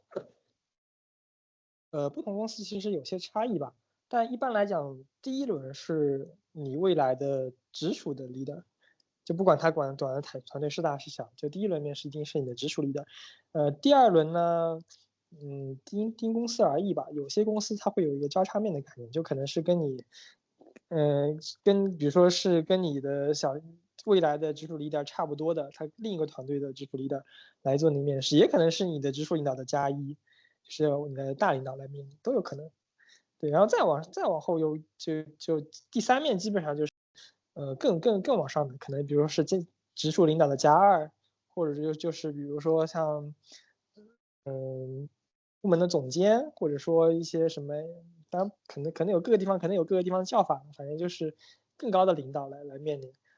然后再往后有些加面这就不好说了，也可能是再往上的领导，也有可能比如说是什么所谓的技术委员会来面临，都有可能。对，了解。然后你说。然后社招其实就基本上不太会问八股文，除非是那种刚毕业，然后简历上项目写的乏善可陈的那种，然后但学校和之前公司都还不错，那人家给你这个面试机会，看看你的底子，就其实当做是才工作1年的校招生来面的也有。但其实如果说你因为什么前面我讲写简历很重要，因为简历的适配程度越高，人家对你的好奇心也越高，就不需要聊一些虚头巴脑的事情，就聊你之前的项目，然后比如说然后比如说看你之前的项目是怎么做的，然后再给你一个场景，看你怎么去解决这个场景的问题，是否能把之前项目的一些经历给复用，因为实际上把你招过来，可能是因为不同公司的场景肯定是不一样的嘛。所以可能给你的场景就是面试官把自己工作中遇到的一些难点抽象出来了一个场景，然后让你来解答，基本上是这样的流程。对，其实我现在也 get 到这个点，就是我之前找实习的时候，包括我当时毕业的时候，就是很多面试官跟我聊的比较多的，就是我本科那个创业经历嘛，然后因为我对这个东西太熟，所以我聊起来就会有很多可以讲的东西。就其实他可能就不太有时间去聊别的这种，哎，你跟我讲一下试试握手，就不太有。然后因为我对这个东西很熟，然后我就聊的就挺愉快的。就是我发现，就像你刚刚讲的，就是你聊你做过的事情，就是你如果说能让面试官对你做过的事情感兴趣，然后聊这个东西，我觉得就挺那个好的。我之前你说。行，那我们继续。然后那个，对，就是我们刚刚说那个简历那个面试的问题嘛。然后回到这个，应该总共是4家吧。从你毕业那会儿到现在，应该是总共在4家待过。第一家做游戏待了2年，是不是？对。然后你从做游戏的那公司去了一个做金融科技的公司，对不对？不对。哎，那个不是金融科技那个公司吗？不是呀，第二个是被制裁的公司呀。哦，对，第三个是金融科技的是吧？对，是的，然后马上就对考了。对，你去第三个做金融科技的，然后中途，然后你那个师兄他在北京创业，你去北京待了半年。对，然后去了深圳呀。对，去深圳也是带了几个，去做了一个做社交的公司，然后现在回到。其实也是做游戏的公司呀。对，你说的没有错，他的确是游戏巨头，但是做社交起家嘛。我那个，其实我去年也拿到他们的 offer 了，去做他们的那个云的业务。言归正传，然后现在是一个做那个旅游的公司，对吧？对。啊，5家了，这样算的话应该是5家公司了，4、5家公司。呃，有什么整体的感受吗？有什么整体的感受？就是你基本上把国内这几系的公司，要么是他们本公司，要么是他们投资的公司，都大概去经历了一下，有什么感受？或者说哪些东西是你觉得啊，就是你这么多公司下来，你觉得哪些东西是让你觉得很舒服的地方？哪些东西是让你会觉得不太舒服，会让你觉得不太想常待的？我这么讲。问题有点大，只能说就是对对，整体来说，你可以把它先缩小一啊点，切入口小一点。整体来说，互联网大厂还是符合我去大厂之前的预期的，基本上嗯跟想象的都差不多。嗯。至于不舒服的地方，其实也都有预期吧，只是只能说很多时候外界的传闻也确实属实。比方说啊，我们总结一下，因为有好几家公司你是待了不久就走了，就是让你待了不久就走了，大概是几个原因，就是比如说，哎，第一种可能性是因为比如说这个业务线直接裁掉，比如说第二个原因是文化不喜欢，就比如说大概是哪些原因？如果马上走，那可能就是两者都有，就是这个业务我认为不太行，然后也有就比如说公司文化，我觉得或者说也不一定是整体的公司文化，因为其实公司很大嘛，现在大公司整体可能都有几万人的规模嘛，对吧？那你所在的小组可能就十几号人，包括你所在的整个非常大的业务线，可能也就1000号人嘛。对，其实具体的文化其实跟管理，比如说所谓的这1000号人的大老板风格是比较像的，因为其实放外面一千个人的公司，其实也算是不小的公司了。是的，是的，不小了。对。对，所以总体来说跟团队的文化还有说这个业务发展有关。如果我觉得业务发展也不太行，团队文化也不太行的话，那就会快走人。哎，但是比如说你发现这个业务不太行，但是你去之前应该你们就有过沟通，大概了解做什么。在那个环节的时候没有发现不太喜欢吗？因为整体业务线很大呀，就比如说像怎么说呢？算了，还是不指名道姓了吧。对，因为不要了，我们就不要举名道姓了。因为比如说这1000号人，可能500号人做的是比较核心的事情，然后剩下的比如说500号人做的是相对来说边缘，相对来说是一些创新型的事情，但是创新型的事情不是一定能成的，对不对？对对，对吧？那有些方向就是很可能只是大老板拍脑子想，但其实可行性很差。了解但是了解下面人也是要去执行嘛，对吧？这个没办法。了解了解。所以就相当于说，在你面试的时候去了解的这个信息，它毕竟还是一个太宏观的一个描述。等你到了具体的组，你有了具体的组，然后每天具体做的事情，待了一段时间，对吧？1个月、3个月，觉得好像这个事情的前景不是那么光明，然后就走了，可能是这样子，对吧？对。了解了解。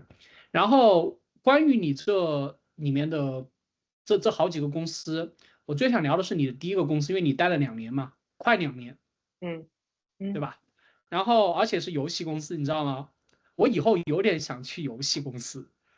我之前当时嗯毕业的时候，我不知道我应该跟你提过，我当时除了有几个大厂的 offer，还有一个当时他们是一个创业公司，现在应该也算大厂的一个游戏公司，是那个交大的3个毕业的师兄做的那个游戏公司，我跟你提过。但是他20年嗯那个游戏在19年我拿 offer 的时候还没出，然后只是跟我说是一个新主，然后有点对吧？这种几百号人的这种创业公司当时没去。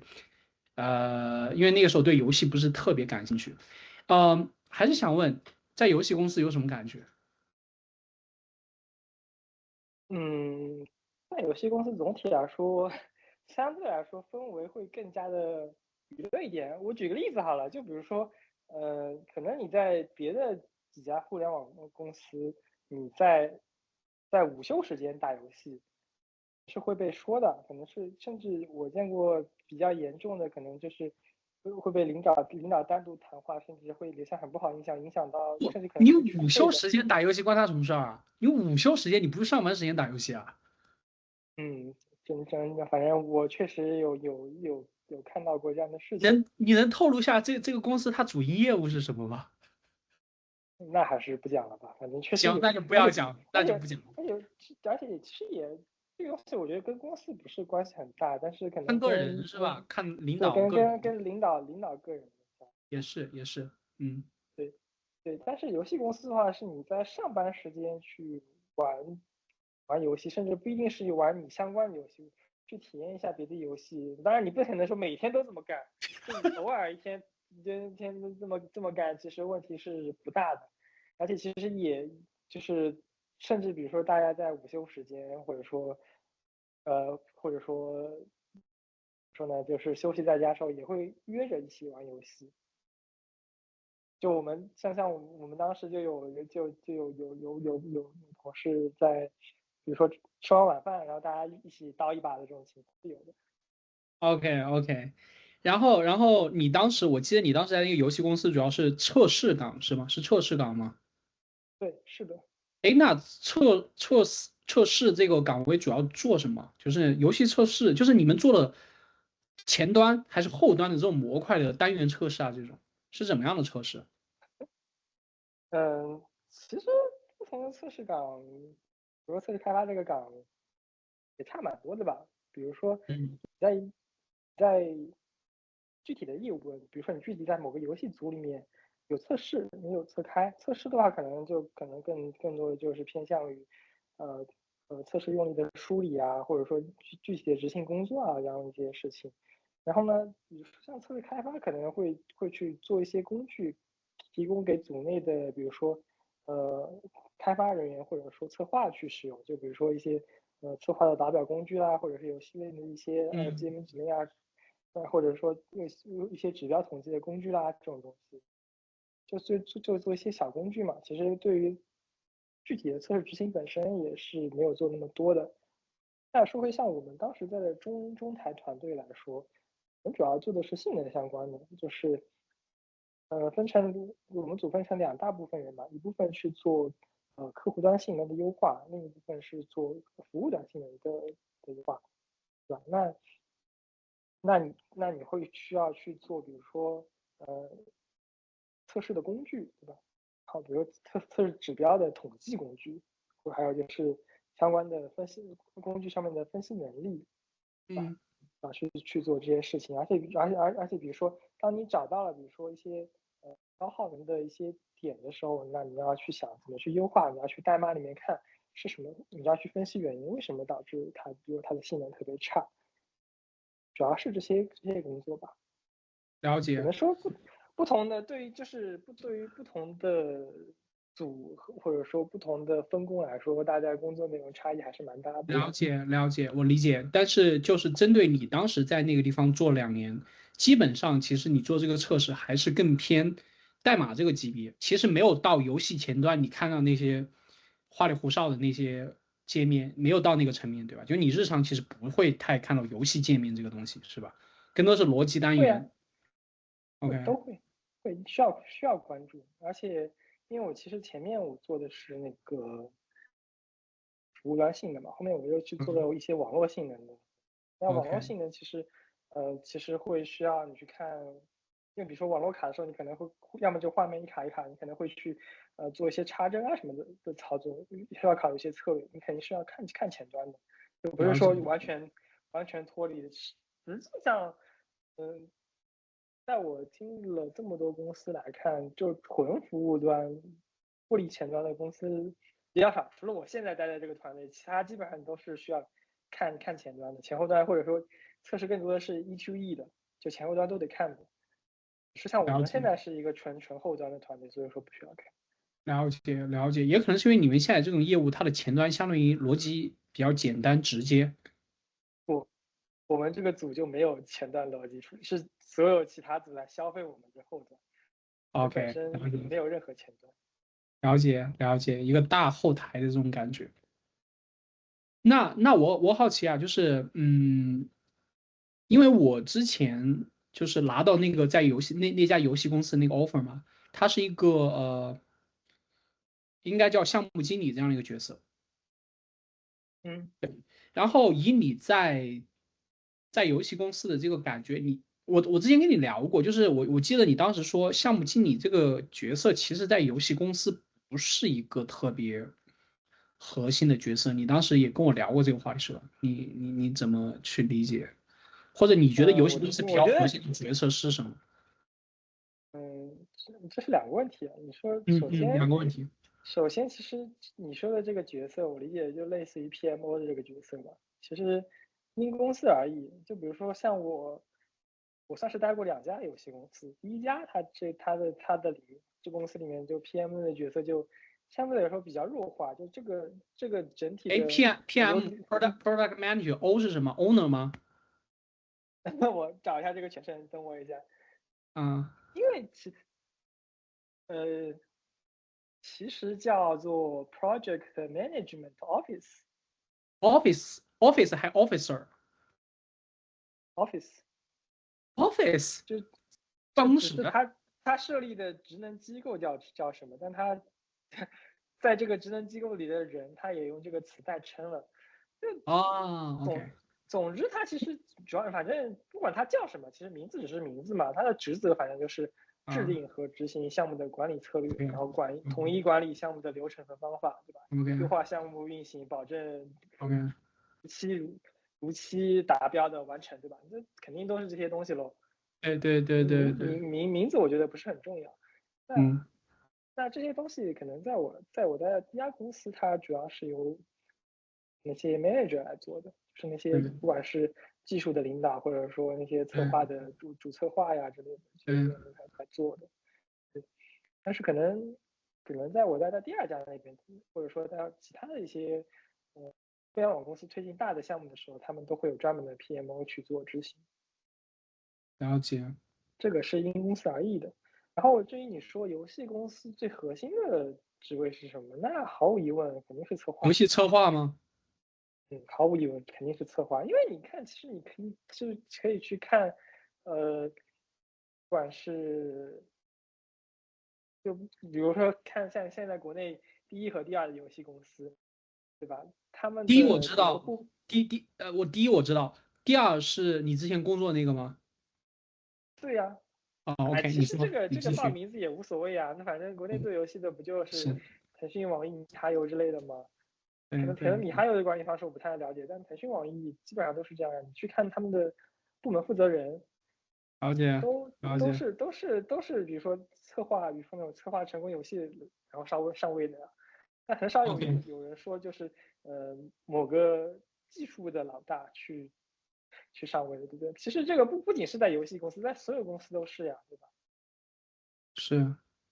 哎，那比如说你了解的这些做游戏策划的人或者同学，他大部分是怎样的一个经历？技术经历多的，产品经历多，他到底什么样的人爱玩游戏的？到底什么样的人在做游戏策划啊？这我觉得不好讲吧。那这个游戏策划某种意义上等价于互联网里面的产品经理啊。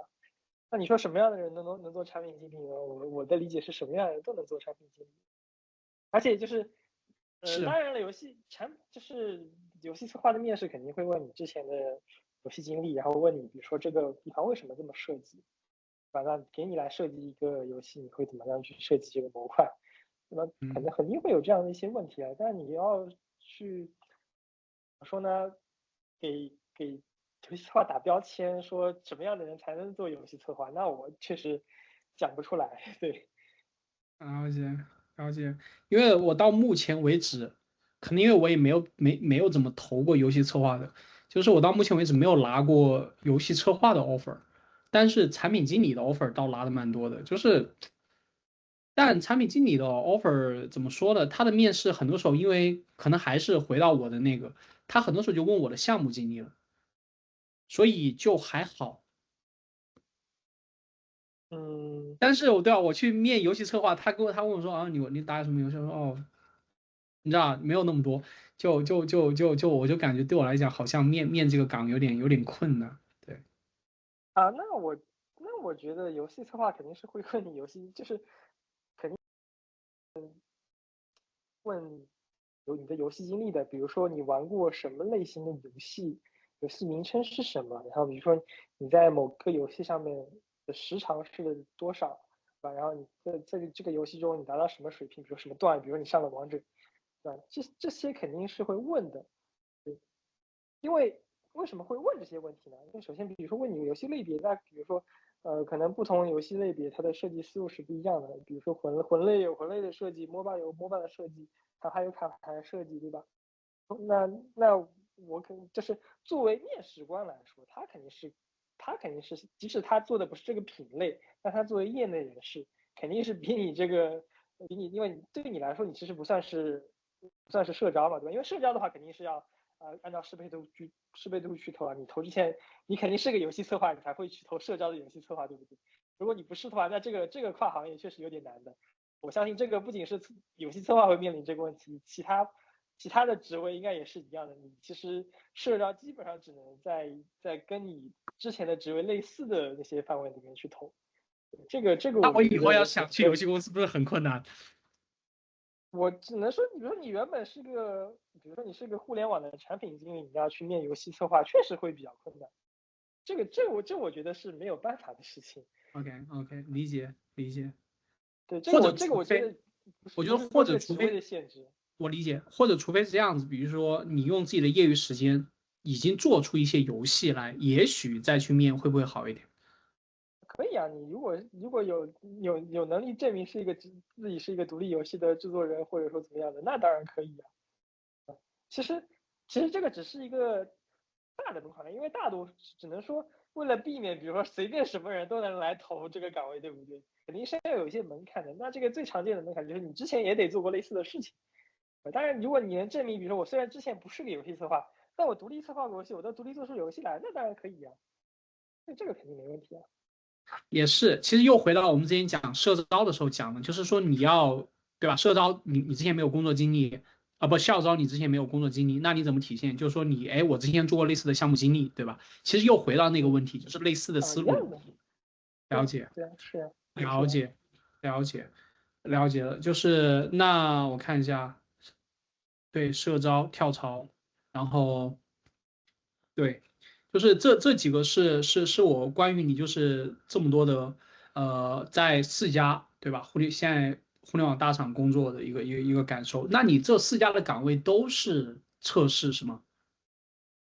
嗯，其实我理解，有时候名字是这个名字，但做的事情不是这个事情，因为很多时候做的工作内容更像是全站开发这样的事情，因为可能你前后端都得写嘛，对不对？你要比如说你要做工具，对吧？虽然可能是内部的工具，但你可能前后端都要写，可能有点，只是比如说你做的这个东西，比如说是测试工具，但是其实整体的所需要的技术内容，或者说怎么样的，对我理解更加接近于全站吧。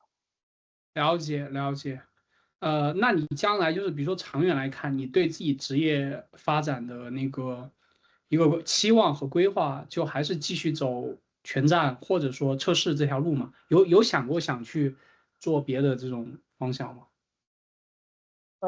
其实在我过去待的若干家公司里面，大概有2次吧，都会被问到底你要不要转正常开发，就之前是测试开发嘛，后面就是变成正常的，比如说后端开发。我有过2次吧，我当时反正都拒绝了。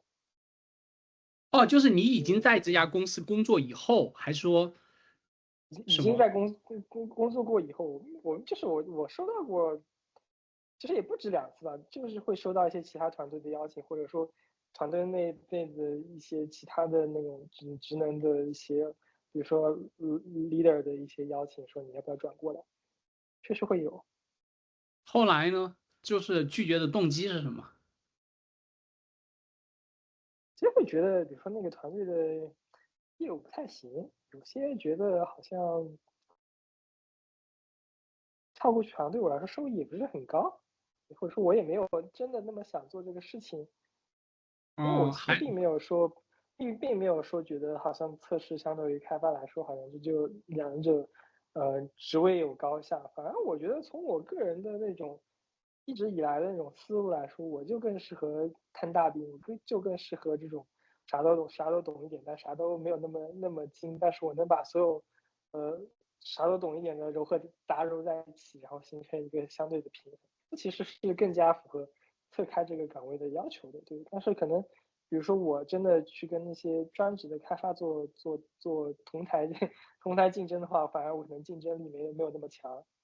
了解我出于这个考虑吧，对。了解，就是相当于在测试这个方向上，你自身的这个能力特点跟兴趣特点可能更合适一点，可以这么理解吧？对。对，然后了解，然后第二个问题，最后想问的一个就是说，你在跟你之前那个师兄，哎，是你高中的师兄是吧？那个高中的师兄对吧？是，这是我的同学。哦，你本科同学是吧？他后来过去北不是，京读博。是我高中同学。对啊，就是你高中的那个同学嘛。哦，就不是师兄，就是同一级的是吧？对呀，对呀。然后读博，然后你们做创业那个半年，然后我蛮好奇的，因为我自己当时是做了本科是做了3年嘛，然后我蛮好奇你这创业经历有什么感受？以后还想去创业公司吗？或者自己创业吗？呃，我觉得其实看行业吧。我觉得就比如说你说像大模型这块，其实也现在对于创业公司来说是不好做的。因为做的太对。多了吗？是做的太多了，就是有些东西你是一定要有一定的规模才能，嗯，就是一定要量变引起质变。就跟造这种东车一西就是，样是吧？做汽车一对，样。我不了解做汽车，所以不能做这个比方。但是我理解这个事情确实需要大力出奇迹，不是说几个人能做的。反而我最近跟一些其他朋友聊，他们做一些小商品的我觉得反而可能更加贴近他们做这种创业做消费品，就自己去设计一些消费品，然后面对一些用户痛点设计一些消费品，我觉得可能是更符合接下来的创业路线的。对。但是比如说你说做一些大模型相关的基建，我觉得个人确实做不了，或者小团队确实做不了。当然，如果要做，那可能路线是找到这样的创业团队去加入，比如说有很强的人，有资源的人去带队去加入。但是比如说跟同学那样的小打小闹可能是不太行。当然不排除比如说我的同学之后飞黄腾达，对吧？或者说他就是能拉到资源，那也可以。只能是，说这个东你西确实要想需要比较大的投入。还是那句话，之前你看那个公司，他们就三个同学，就是他们3个在研究生在加拿大读研的时候，也在电影院3号楼，然后对吧？后来谁知道过了10年，对吧？我然后发展到那么多，我觉得这个很难讲的。怎么说呢？这个东西也看时代，看行情对啊。因对为你像比如说起游戏创业这个事情，或者说起游戏行业这个事情，其实就20年那会儿的版号这个事情影响还是蛮大的。因为以前大家可能可以不受限制的去试错，不管是大公司还是小公司，对对吧？我都可以，比如说随便发游戏去试错。那现在肯定不行。你现在要发游戏，可能就只能往比如说像什么 Steam 上的平台去发。那你这样游戏类型的游戏类型的限制，或者说怎么说模式的限制就很大了。因为可能 对 Steam 上更多的就是有买断类的游戏，对不对？那对你像其他的，比如说你要做一些那些就是免费准入门槛是免费，然后你通过一些收费的道具去做的，那可能就实现不了了。对，所以说所以对对不同时代有不同时代的门槛吧。而且 是而且现在很多边边角角，其实大厂都已经做过尝试了，你去尝试不一定能成。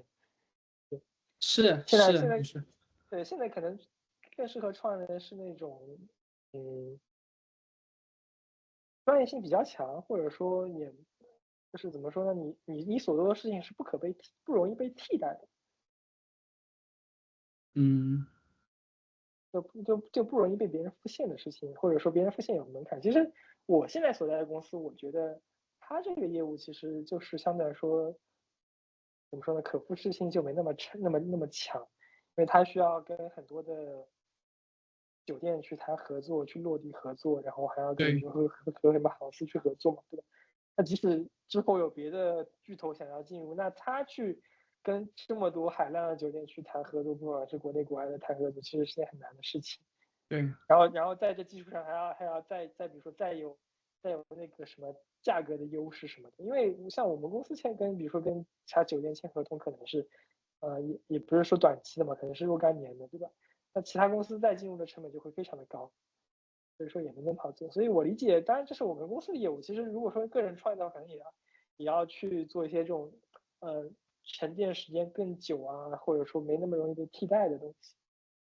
了解，对对，然后我同意你讲的，然后而且我觉得真的看有很强的机遇的成分在。你有时候做一件事情，我觉得有时候就有种无心插柳的感觉，就是你做这个事情的时候，一开始不是说哎我要创业我要干嘛，有可能就是因为爱好，然后这个事情最后开花结果。我觉得在个人层面的这种创业，我觉得因为我之前本科创业是因为这样一个结果，所以我现在会觉得这样子是一个对普通人来讲，好像是一个对就是哎，比较那操作性比较强。你说？这个地方我有问题想问你，那你觉得我这种无心插柳的时候多吗？就比如说你最近会有什么这种想法吗？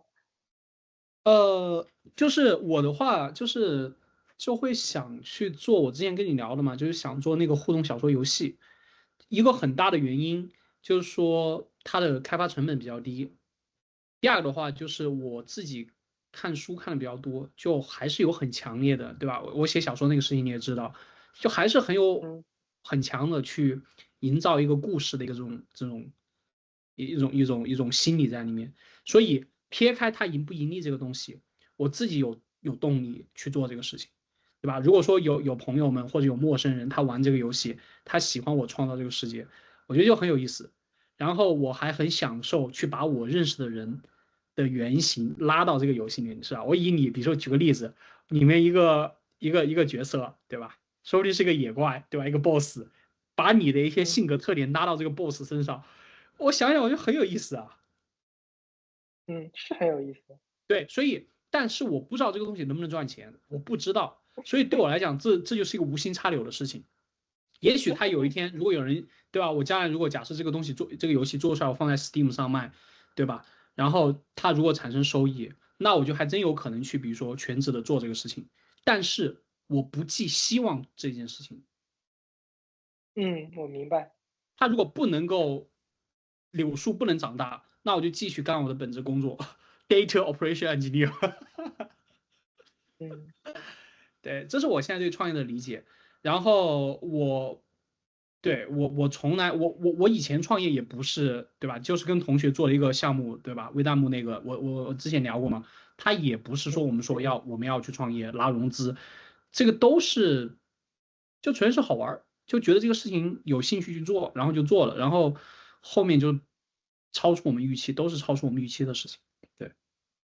你呢？嗯。回过来问你，就是你以后就是有想过去自己创业或者加入别人创业公司，或有这样想过吗？有呀，肯定有呀。我其实我其实还被我们这边的领导问，就是嗯，从创业自己当老板，然后又回过来当 IC，心理上有什么落差，或者说还会不会想去创业？我确实有被这个问到过这个问题。我只能说短期内没有，但是长期肯定是有想法的。对，短期就是内没有，是因为觉得，怎么说呢？一方面，比如说，有可能，比如说我能接触到拉我组队，或者说我能拉上他们组队的人，我觉得在现在这个时间点上，好像还是，有很多需要学习成长的地方吧。可能，即使你看像比较成功的老板，其实很多也都是，当然有些是连续创业者，有些其实也是之前在大公司待过嘛，就比如对像一都有，鸣这样的，对。对吧？其实对对也不是说他们就是从学校开始创业的。对，对对，其实我觉得，其实对于说，我其实也之前算是，进入过两三个创业团队。其实我觉得对于这两三个创业团队里的大家来说，更多的还是需要多学习吧。对，对，学校跟公司，或者说，自己去组织一个团队，还是我同意，还是有很多我困难的地同意，方的。对我非对。常同意，创业的失败率非常非常高。嗯。我觉得它是一个比读博顺利毕业要难的事情。那肯定，其实创业难点一方面在于，比如说你想做的这个东西到底有没有用，然后用户会不会买账，这是另一方面对原因。另一对，有方没有人愿意面原因就是，花钱？然后花钱其实倒还好，如果你真的 idea 真的比较有意思，或者说，因为我其实看到的这些团队，大家都是有能力拉来钱的，甚至不，钱不是我说问题。不，我说的是用户愿不愿意为此花啊。钱。我说的不是拉到投资。其实用户就是对现在这些创业团队来讲，都还没有讲到要故事闭环需要用户花钱的事情，甚至只需要有用户买账就行了，都没到用户愿意付费这个程度上。因为你知道吗？其实你。他就跟我的创业理念完全不一样。因为我本科的时候，我们那个产品，他在融资，就是投资人投钱之前，他就已经有收益。然后投资人投完钱以后，他给了一些方向。后来我跟我一起合伙的那个同学都觉得不符合。我们本来是做 PC 端软件，他让我们做移动端，后来移动端做的不成功。所以我将来以后创业，我有2个原则：第一，他一定要能够自负盈亏；第二，嗯。如果说投资人就是他投我可以，但他在我这里不能有话语权，或者他顶多有1票。如果说他要占据我抢我和我的那个创始人的那个话语权，我宁愿不要他这个投资。就是因为我本科的那个创业经历，我现在有这2个原则，就跟你说的那个同学的完全不一样，就是不是，受可能限于我。对我没讲完吧，就是首先不管创业做什么项目，最终的目的肯定是要赚钱的，就对不能说是自负盈亏，最终对目的肯定是要赚钱的。对但是现在其实，呃，对于因为你对于有投资人来说，投资人其实还是愿意放长线钓大鱼的，对吧？就对其实他并不是需要你说比如说你前期有了这么100个、1000个、1万个用户，这1万个用户就一定要立马付费，倒也没有。对假如说你先能给我弄出100万用户来，甚至1000万用户来，那你只要你比如说单个用户上面投的钱没有那么多，对吧？对你能有这个用户量级，你先能达到这个用户量级，那我还是愿意投钱的。然后，但是自然你之后，比如说盈利的模型是要讲清楚的，对吧？不能对只是我纯花钱补贴这1000万人，对不对？对吧？对那对吧？你首先比如说你前期你说你要培养用户心智，对吧？你要去对补贴让用户都用你的产品，这当然是合理的。但是对后期肯定是故事要闭环，肯定是要赚钱的，对。嗯对所以不可能说就是对就目标不是自负盈亏，只是对说当你没有投资人，或者投资人可能只是你们，比如说是若干个你和你的朋友凑了点钱出来做试验的话，那肯定自负盈亏可能是这个目标会放的比较靠前，可能在对你对在这个对扩大用户对数前，你就需要自负盈亏了，这是肯定的。对另外一对方面，比如说投资人话语权这个东西没法避免。对，所以我现在是。我以后创业，我对融资一点想法都没有。我甚至可能不想融资。但是其实这个东西会影响到你创业速度的，也会速度成功。对，因为其实有时扩候，张的速度。比如说你做的这个东西窗口期就那么短。对对。对因为对其实没有什么东西这是真的很难被复制的，只是复对制成本的高低而已。对对，我同意这个点。因为我们今天创业不是我们主要的话题，我们回头再私聊，这个话题很大。我们到最后一个话题吧，简单聊一下最后一个话题，其实就是我们前面也聊到很多了，就是学习。然后我第3个话题就是也是最后一个话题，就是想跟你聊的就是学习能力，就怎么快速的学一个东西。我很好奇你的方法论是什么样子，因为就像我讲的，我不是一个能够一个星期把一门课学完，然后就去考试，然后还考得不错的人，也不是一个能够非常快的把一个新的领域，有一个大概的心得的人。包括你，对吧？包括你学计算机的这个东西，对吧？你最后拿到 offer 可能比电源计算机系的一些同学还好。客观上讲，你的方法论或者你的心得是什么样子？怎么去快速的学习一个领域？嗯，其实我觉得，呃，其实有一句话叫做，就是怎么说呢？其实我前几天看到一句话，我觉得蛮有意思的，就是教育是一个人把学校所学的东西都忘光之后，剩下剩下的东西。的东西。对，其实我觉得这个东西说学习其实也是一样的，因为其实主要就是两个方面嘛，一个方嗯哼，面是具体的知识，对一个方面呢是思维的方法。所对谓的能全部忘光的东西呢，是指的具体的知识，剩下的东对西呢，指的是你的思维的方法。那对具体的知识呢，是可能各种各样的概念，就比如说概念啊、公式啊、事实啊、规律啊，就比如说数学的加减乘除，对吧？物理的运动规律，化学的元素对周期，对吧？像什么生物对的什么细胞，对吧？嗯历史什么地的地貌，什么政治的理论，对吧？那这些东西呢，要么就是结论，要么是概念，对吧？总之呢，都是能落地的，都是能写下对来的，都是你可以背下来的，对吧？对但是呢，这些东西呢，如果你长时间的不用，忘记了，就像我现在对，其实学校的专业课呢，其实都忘光了。那另一方面呢，差不多，我也是。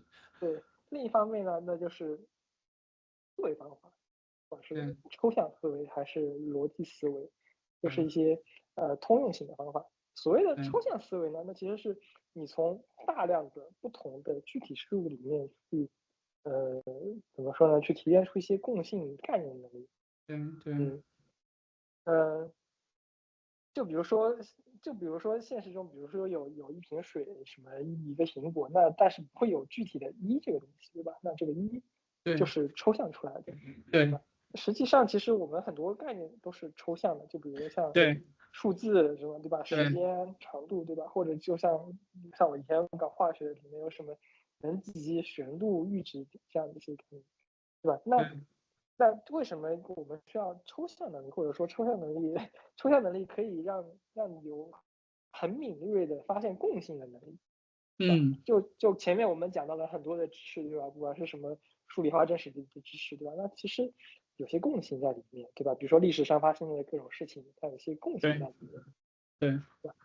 那而且我们需要去明确的描述，比如说不同概念的边界在哪里。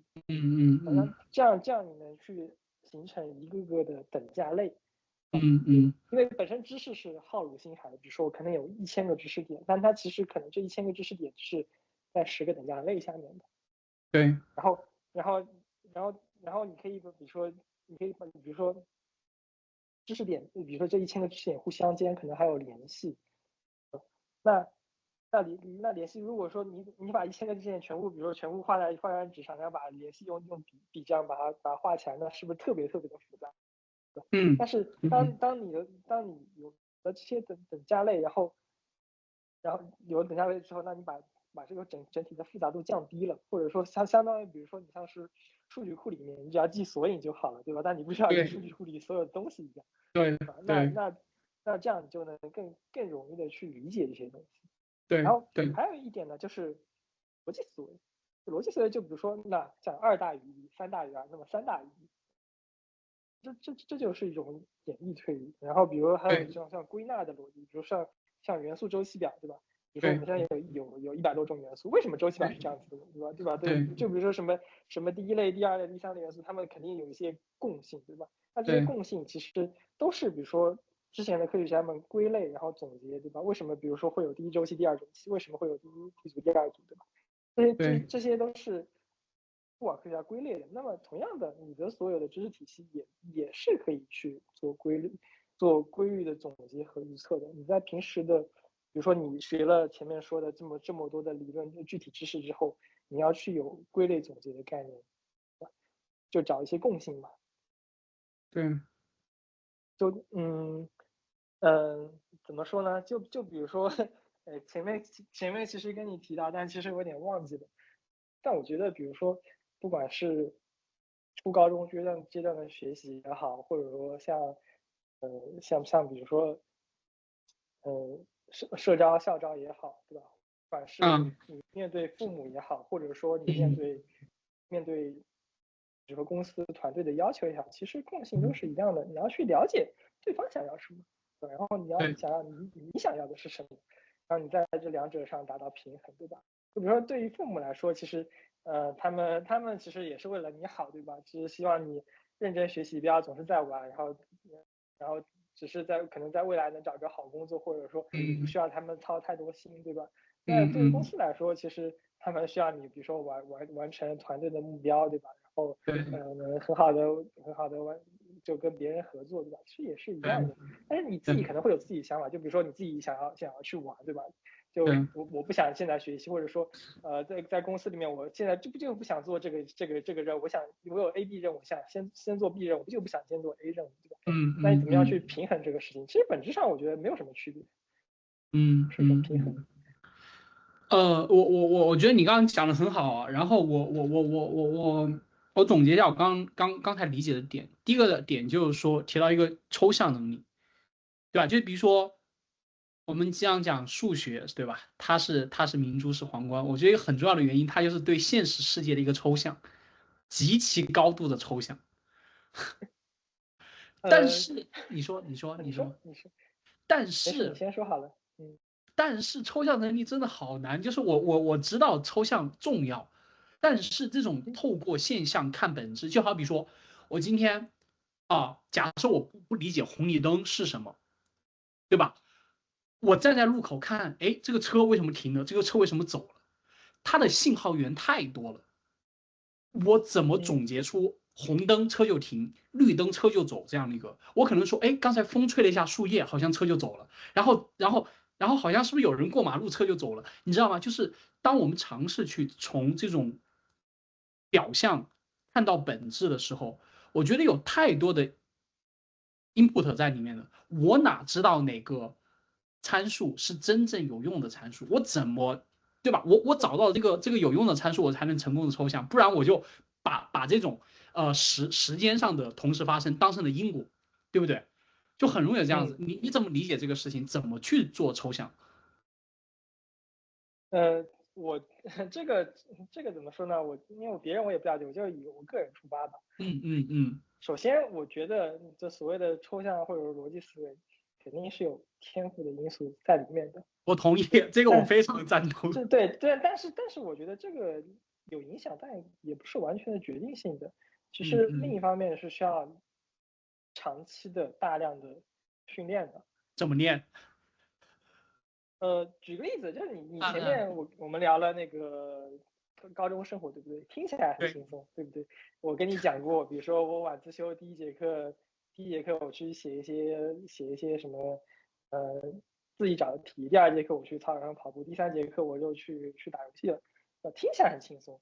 对，但是我没有讲的是什么呢？没有讲的是我高中时候我把浙江省所有能做的题都做了，我甚至把浙江省所有的模拟题都做了之后，还去做了江苏的模拟题，就是不是有什么48套卷嘛？我把浙江题都做完之后，我还去做了江苏的题，这是我没有讲的。但是但是那些像我这样子就是抽象能力不强的同学尝试这样做，但他们的效率不够，所以他们刷题的速度没你快，所以他刷不完。他们不是不想刷，是他们刷不完。你知道，它有一个因果关系。假设我们每个人思维其实就是一个模型嘛，因为你的我知道。那个因为你这个模型就是发现这个关联的速度更快，所以你能处理更多的 input，在给定的时间之内、给定的资源下，你能处理更多的输入，于是你这个模型发现规律的速度就越快。假设我这个模型本身发现规律的就慢，因为它发现的慢，它在给定的时间下，它能处理的输入就少，它处理的输入少，它发现的就更慢。怎么解决这个问那题？那这个你要就更往前走了，可能就到我小学的时候了，因为我觉得每个人前面也讲了，每个人的成长环境不一样，成长所以说环境不一样，没对法复制迁移嘛。那我对对，小学时候是什么样的环境呢？嗯反正我小学本身是一个太小，反正就是你可以列成是城区，水平最低的学校吧。反正老行，师的一些教学水平也都不是很嗯高。然嗯后呢，我爸妈呢其实也没什么文化水平，就反嗯正就初中水平嘛，就这么理解，就是初中水平嘛，嗯嗯而且是嗯嗯，初中水平。到等我上小学的时候，他们可能连初中东西都忘光了，就完全教不了我的那种状态。就对，你可以理解成我小时候的成长环境里面是没有什么人能解答我的疑问的。对，纯靠自己学的。那我自己学的方式就是去看很多的书，当然我小时候是不排斥看书的，首先我是不排斥看书的，然后我是很喜欢看书的，所以我就看了很多很多的书。我遇到不会的地方，我就继续找嘛，啊，反正当你看到书看到一个不会的点，就反正想办法自己想办法，就没法求助别人，就自己想办法自己去检索。比如说你去检索任何可能跟这个东西相关的书，然后你去看那个书，把这个点看透，然后在你看另一本书的时候，可能又有下一个点你不会了，对不对？然后你就再重复循环这个流程，在这样重复执行很多个循环之后，我小学时候看了非常多的书，反正我记得我小学时候的阅读量是，可能每星期要看，就是那种不是那种什么杂书啊，就是相对来说还是比较有知识内容的书，可能要看5本以上吧，5本到10本吧。每星期。每星期是这样子，因为小学时候我们小时候图书馆里面有个政策啊，就是呃你能借的书你跟我呢是不说过愿升级借书的本数这个事情，对，就1级、2级、3级嘛，后来就对吧？那10本了是吧？后来就10本了。一开始是你一次最多只能借2本书，随着你比如说你借书，你单位时间内借书的越多，然后你每次能借的书也会越来越多，然后我就慢慢的就到了最高等级，就可以比如说借到5本或者更多，我具体数字我忘记了，反正就是会认真的一星期看5本到10本书这样子，因为除了去图书馆还会去书店嘛，还会自己买书嘛，对。但是这个确实是每周去图书馆的，那就是这样逐步累积起来的。你说的这个抽象能力肯定就是这么被锻炼出来的，就是因为我没有人可以问，我每次看到不会的点，包括我现在，比如说我在比如说网络上看文章，或者说我在工作中看东西，我看到不会的东西，我首先是先去检索我所能接触到的知识库里面任何和这相关的部分，我先去看。对，而且如果有我不知道，而且跟我接下来要做的事情相关的，我会去重复执行这个流程。所以你可以理解成我的这个整个知识图谱就被越点越多，所以我的知识库就越来越深，大概就是这样子。而且就是在这个过程中，因为你看我学习的方式是看到不会的去找下一本书或者下一个东西嘛，对吧？那其实这个地方就有一个映射或者说有一个联系在里面，它天然的就会产生比如说 A 知识关联 B 知识，B 知识关联 C 知识这样的联系。所以就是从小到大量的训练导致的。了解。如果说我们撇开天赋这个不谈，这个首先你就像你讲的，我也必须承认这个里面是有你天赋的因素。我们撇开这个东西不谈的话，假设一个成年人，对吧？他需要学习，比如说我，对吧？要学习这种方法，那可能我要做的事情就是，比方说我要去解决一个问题，比如说我要学吉他，举个例子，或者说我要做一个视觉小说游戏，那我就要去查很多的别人是怎么做视觉小说游戏的资料。对，你要看，比如说文案人家是怎么生成的，对吧？然后比如说，对你做一个视觉小说，你首先要有世界观，你要了解很多世界观相关的东西，对吧？然后你做游戏，因为你还要了解，就比如说，因为你可能你本身代码能力不强，你要么找个代码能力强的朋友，要么比如自己去通过一些工具去实现，对吧？那去选择什么样的工具，选择什么样的游戏引擎，对吧？然后包括比如说你这个过程中需要，比如说文字你解决了，音频对吧？画面还有动画对吧？这些怎么解决？那你都需要首先你需要有一个大致的你需要做什么事情，有一个脉络，然后再相关的一个个去克服难点。对，其实我现在越来越意识到，就再简单的一个事情，就是你看视觉小说游戏已经是一种非常简单的游戏了。就是我们从制作成本上来讲，但是如果真的我开始去想这个事情的时候，里面还是有很多具体的点，就是其实没有那么直接。那当然了，就比如说你说像叠纸这样做乙女向的游戏，他们就完全没有什么那种技术壁垒嘛，当然也有呀，对吧？对，有呀。我觉得能把一件事情做成都是技术壁垒，无非是高低。就是比方说拿跟同学聊天录视频这件事情来讲，我刚开始觉得这个事情啊，我们聊天录个视频，后来发现，哎，我还要剪，剪完了以后我还要去，对吧？语音转成字幕，语音转成字幕以后，字幕还不准，我还要一帧一帧的去校对这个字幕。后来还要后来我那个我上周跟我聊天那个同学，他还针对那个封面提了很多建议。我当哦，时对你说。其实有很多建议想跟你提，但是这个我们可以但是因为我们放在视频上来没之外聊。讲这个。对，我们可以就是好呀。关于这个视频本身的话题，我们可以放在视频外面讲。我不扯远了，就回到这个快速学习。OK，抽象这个我 get 到了。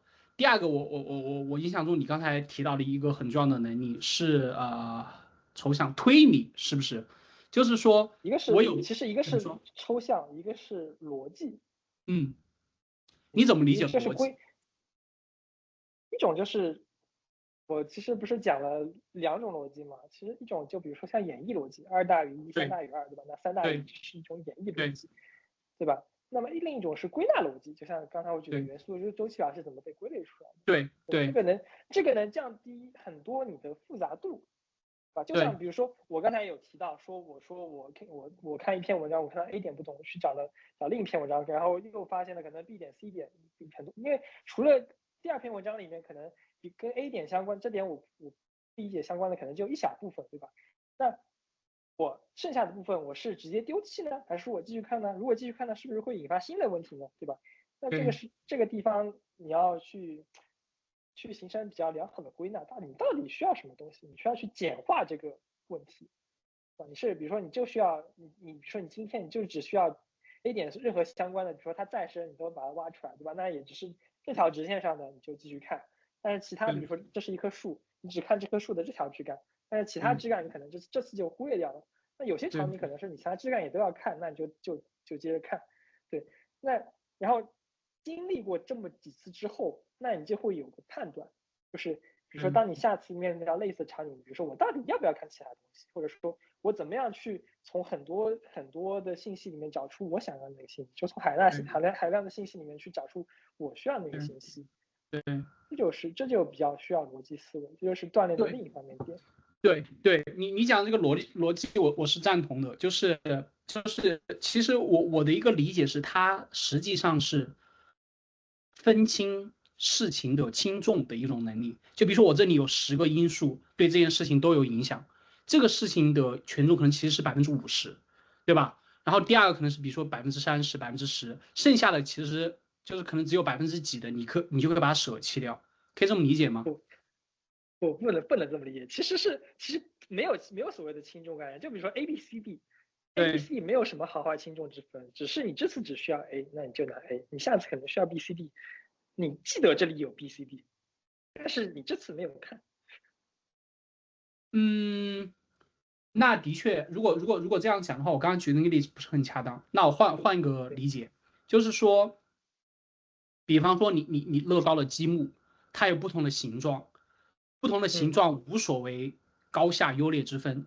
你这次是要建一个房子，所以你取这个形状的积木，下次你要，比如说你就用不到轮子这个形状，但下次比如说你要对做一个小车，那你一定需要用轮子。你可以理解为你讲的这个算是对绎，你说？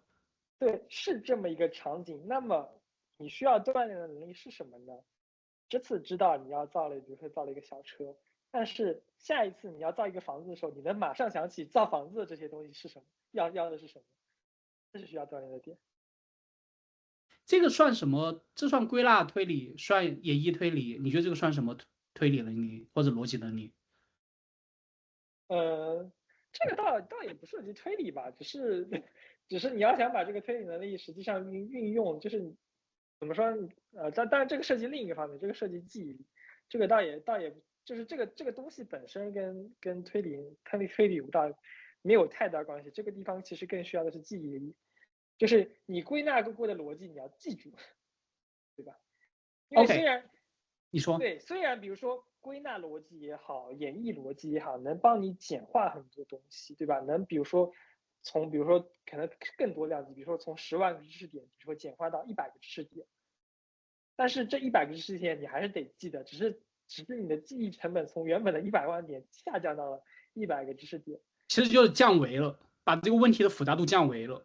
对啊，其实就是降维啊，但是降维之后，其实很多人，就比如说很多朋友，为什么他们也不能这么快的去学，或者说没那么快的找到问题答案，是因为他们记不住这些逻辑啊，即使降维了之后，可能还是很多呀。这是另一种天赋了。你觉得你记性好吗？以前挺好的，大病之后就有一次发过高烧之后掉了很多，但应该还行吧。就比方说，我一直觉得我记性不好，所以我的做法是什么？记下来。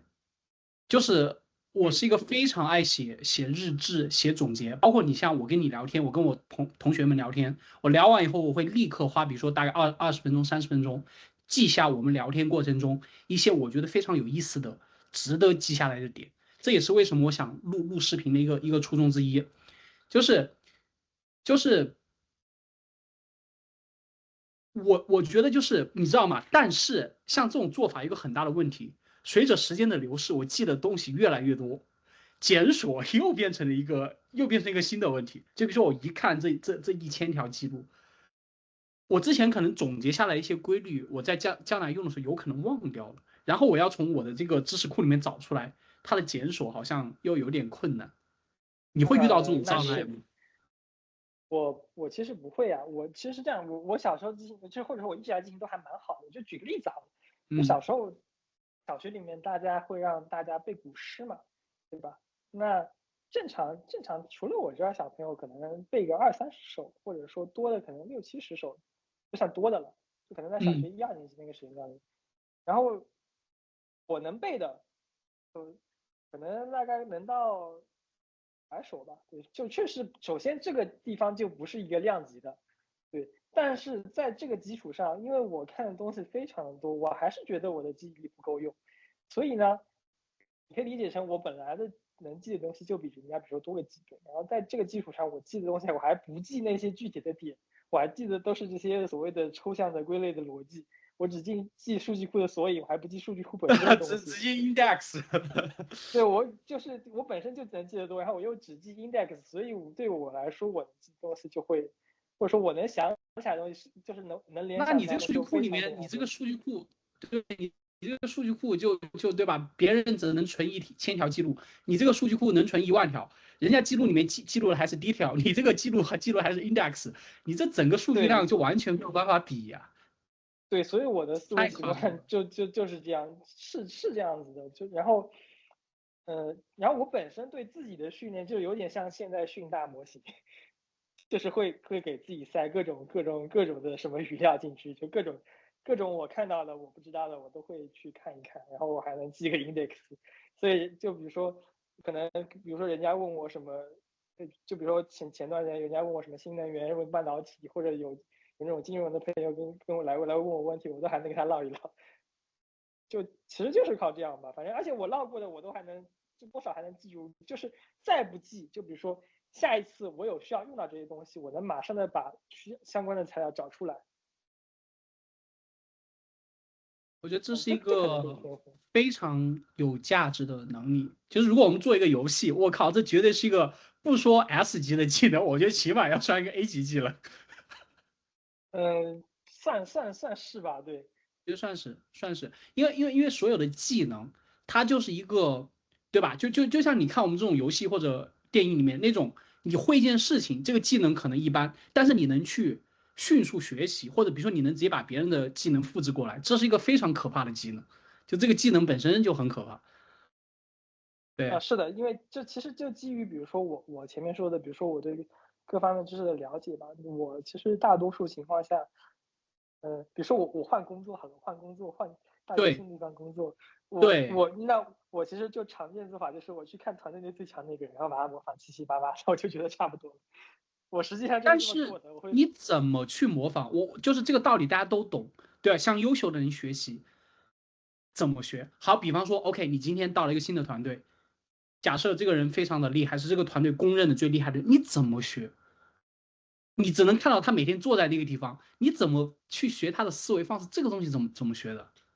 可以看文档呀，公司内你比如说你在公司你能看到别人写的文档，对不对？你看人家是怎么文档，你看人家的文档的逻辑是什么样子，看他的输出，对吧？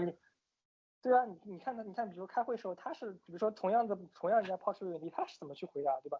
因为这样的所谓的骨干型人才或者说技术骨干，他平时发言的机会还是挺多的，对吧？那你要去观察呀，多观察别人呀。所以你模仿的方式是通过通过研究这个人的输出来去推测他的算法。对呀，对呀，是呀，是呀。这个你知道，我之前我学密码吧，你从我一个学密码的角度来讲，这是个很难的事情。好比说你给我看哈希，我要去推，我要去，我都不猜这个哈希函数。其实也不是，其实也并不是说要学他的思维啦，其实只要你观察他的，就是比如说他面对10个问题，比如说你看了他的100篇文章，看了他10个问题是这么输出的，对不对？那你其实就大概可以知道，比如说接下来给你一个新的场景和新的问题，可以去猜测这个人会怎么样输出，对吧？就是不是很像现在的 GPT 去想对啊，象下一个字什么？就是 GPT 根本不对啊，试图是啊，理解它的逻辑，GPT 根本没有对啊。理解你的逻辑，它只是去模仿你的输出。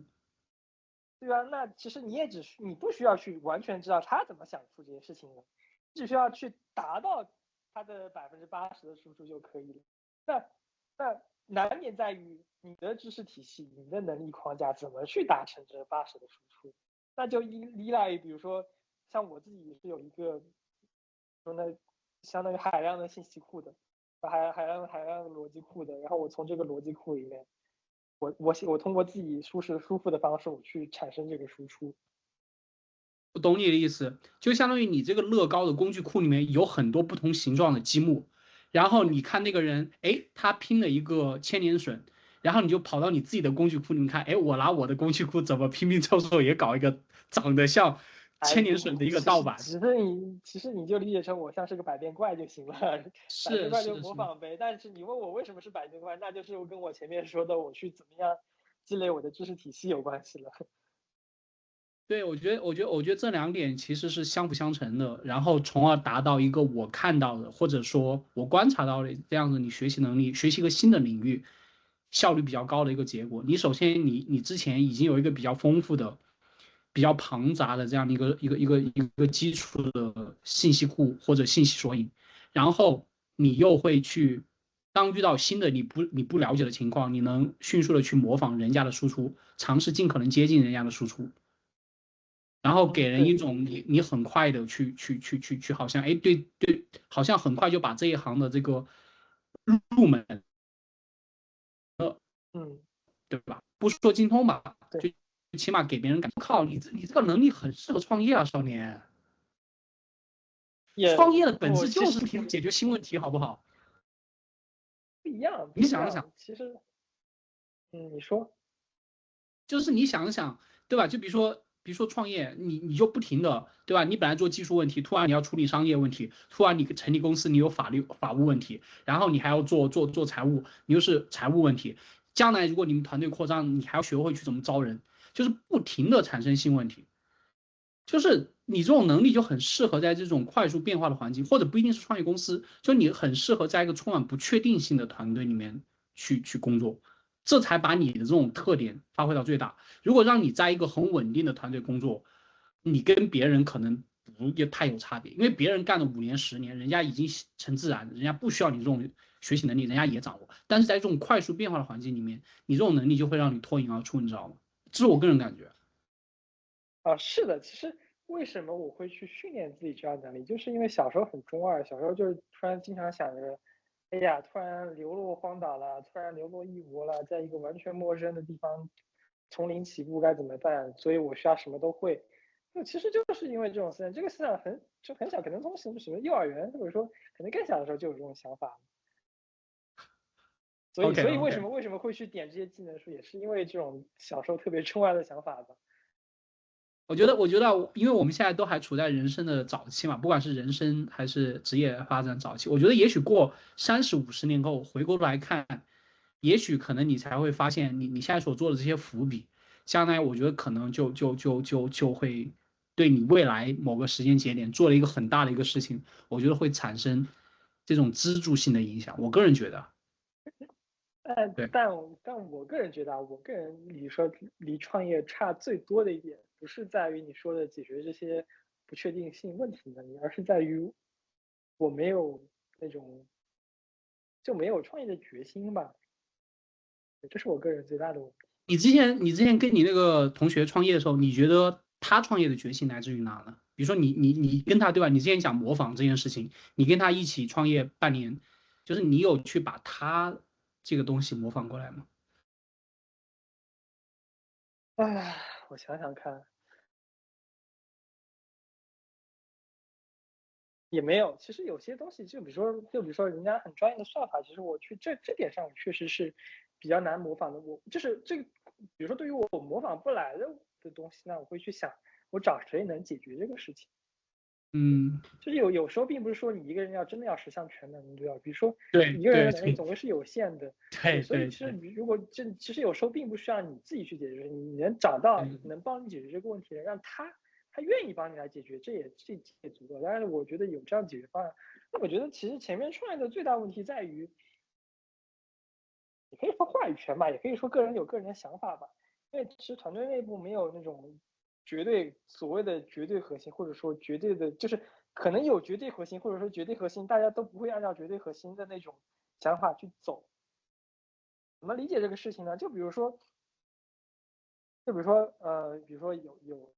有一个算法和一个产品，还有一个开发，对吧？他们三个组队了。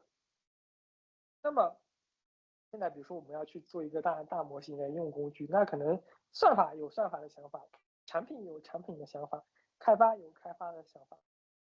那那这个时候，比如说算法在整个团队里面起主导地位，但是呢，算法的一些思维，它可能做出来这个产品呢，它可能算法非常的好，但做出来的产品呢，并没人买单。怎么说呢，并人家并不一定觉得好用，对吧？但是这个地方呢，产品的话语权呢又没那么强，它没办法对算法产生影响，对吧？那你说这种情况该怎么处理呢？那影这个时候，响力，对呀、那我觉得这也是前面比如说像创业团队里面很常见的问题嘛，对吧？大家影响力，的想法没办法形成一个很好的统一，而且就是有能力形成统一的那个人，他可能想法自己又有一些误区，但他又不愿意听别人，而且但也不是说那种完全的不听，但只是大家没法真正的很好理解嘛。可能比如说我是那个能很好理解两个人想法的开发，但我也没法就是去说服这两个人到最后形成想法上的统一。简单讲就是大家各想各的，但是又各自没有话语权。对，我理解了，有一点点像，就是我想要造一部汽车，我已经拥有了嗯，各项零件，但我缺乏一个东西把这个车拼在一起，零件我都不缺了，让我缺个东西把它拼在一起，可以这么理解吗？其实很其实很多时候监管公司的 PMO 就你前面说的这个项目管理，就做的就是这个事情，但是对小团队来说，这个是不可能的，对不对？对对，我觉得对，但是，是对于我个人来说，其实我个人并没有非常想做的事情，你可以理解成我虽然各种不良的情况都能适应，但是我自己其实是很没有想过自己去具体的做什么事情，就是我更多的想的是啊，我被突然扔到某个环境里面，我去适应它，而不是说我在现有的这个环境里面啊，我要怎么样发光发热，我自己确实长期以来处于一个摆烂状态，处于一个了解，无所谓我理解的状态。你的点，我理解对，你的点，反正我只要我理解你的点。在我现在我做好的准备是我不管被扔在哪个环境里面，我都能过得舒服，对吧？但不代了解，表说我在过得舒服的情况下我要去折腾，我理解，我理解，不可能就是我理解，就是这个是一个性格的问题，这与能力没有关系，就是你没有一个很强烈的你一定要去某个地方的一种信念。然后另一方面，其实说呢，我是有怎么说，我算是一个不强的人，但是另一方面，我觉得大多数，比如说所谓的这些创业团队的 leader，我觉得都不够强，都没有说让我觉得啊，他的观点就说的对，让我臣服，我不会这么想，我反而会觉得啊，这他们怎么感觉都好像有点这里不好那里不好的，对，那可能客对，观上有不好，对，所以我觉得至少现阶段来说，我觉得还是蛮难凑齐团队来的。了解，了解，了解，这个的确对我来讲的话，就是比如说，如果就像你刚刚讲，我觉得慕强是人之常情吧，大家都是，对吧？嗯我看到这个人很优秀，我出于对这个人的这种仰慕或者信任，我加入他的团队。但是如果我周围看不到这样的人的时候，我就会宁愿选择自己建立自己的团队。虽然刚开始的时候一个人都没有，包括我上也不是这，上学也是。对我来说吧，就是我觉得我之前比如说加了一些团队，我觉得团队的这个主导者不够强。另一方面，对啊，我自己又不愿意去拉一个团队，让自己成为那个强的人，那就很麻烦。那就等时机吧，我觉得就是等时机，对吧？就好比说姜太公钓鱼，愿者上钩，就是你需要等你的那个你愿意去跟他一起并肩的人出现，我觉得而且其实就是一个时机。其实另一方面就是没有动力，就假如说现在我有个很我被要求，就比如说一定要想出创业的一个可行的点子，然后一定要把它可执行，就是我被强要求了，就这时候有一个所谓的比如说上帝出来啊，就你一定要这么干，不然比如说我们就像那种无限流的恐怖游戏里，不然你执行不了任务就被咔嚓了。对吧？那我对，可能会有动力去完成接下来一套流程，但我现在没有，所以我就没有动力。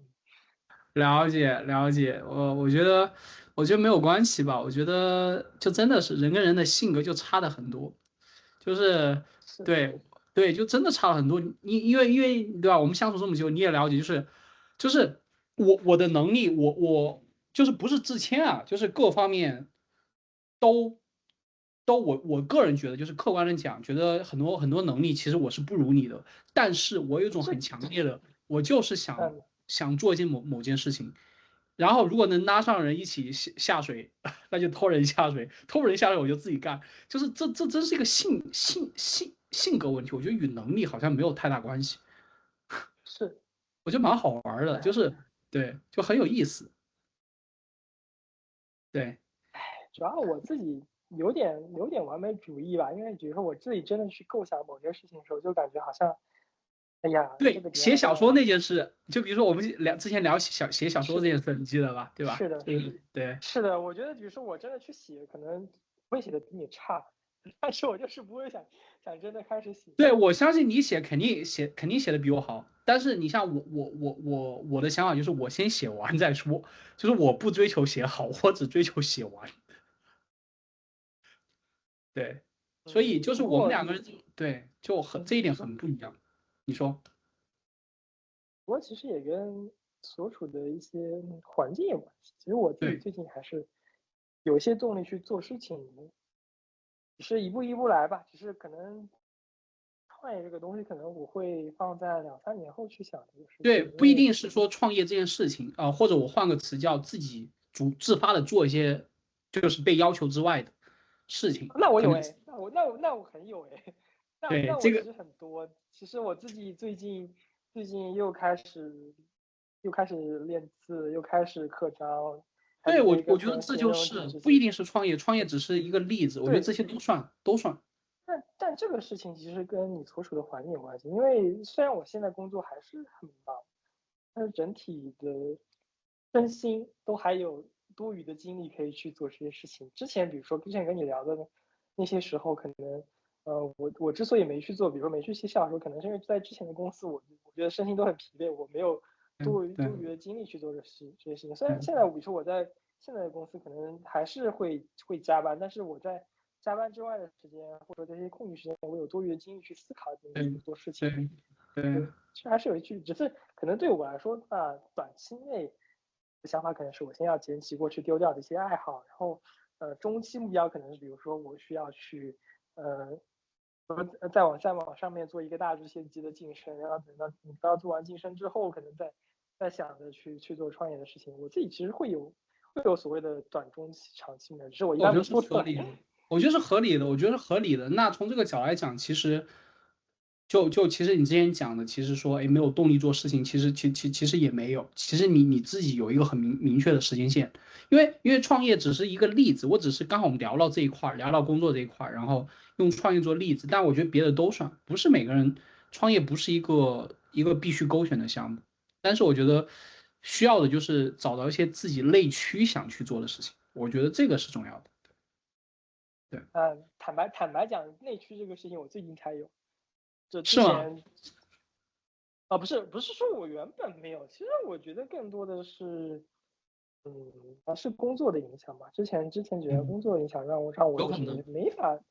心情去做这些事情。对，对，之前可能是之前工作啊各方面就是嗯，资源就被占据的太多了。行啊，哎，其实不是，其实还有一方面，为什么没有内驱？是因为你能在现在这个环境过得感觉也挺舒服的。就比如说你去对比，比如说跟你差不多大的，或者可能比你大5岁的同事，可能比如说职级或者 payment 都还没你好，对吧？那你就很难不去产生一些自满的心理，对，是这样子。我靠，我也想产生这种自满的心理。对，我我每次一看我周就围的人都觉得大家混得比我好，好不好？所以我没有办法产生自满的心理，很郁闷啊。我也所以对，所以我不管在去很多家公司，就在所有的公司里面都算年纪偏小的嘛，但是你年纪偏小，全班的工作可能也没比别人少。就在这薪资种情况下，可能还比他们高，然后薪资还可能比他们高。这个就不方便讲了，只能对，说承担的事情。不是说讲薪资，但是我觉得对吧？就是，对，就这种可能性，对你说，对。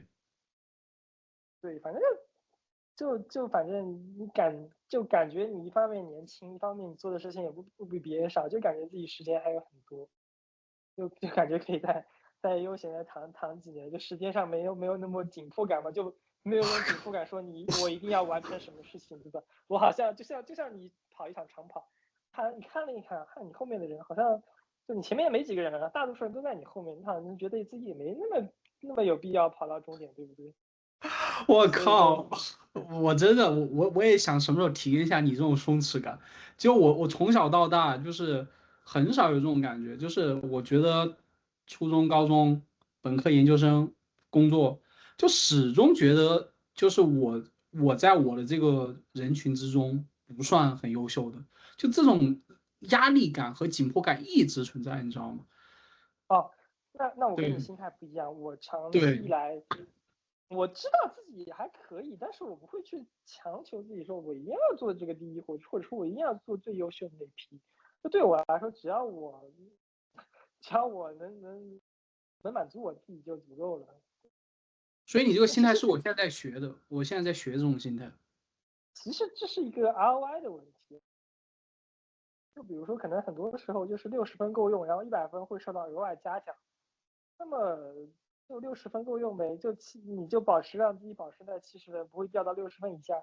然后你要说一定要考那80、90分，好像它也没有什么特别多的超额收益，对吧？但是你要达到80、90分，可能你从本来你只需要30分的投入，你要变成80分投入，甚至超负荷的120分投入，那对我来说，这个 ROI 就太低了，我觉得这是不可接受的。我觉得你这个思维方式才是正确的。我以前的思维方式不惜一切代价，不惜一切代价的问题就是你会牺牲别的东西。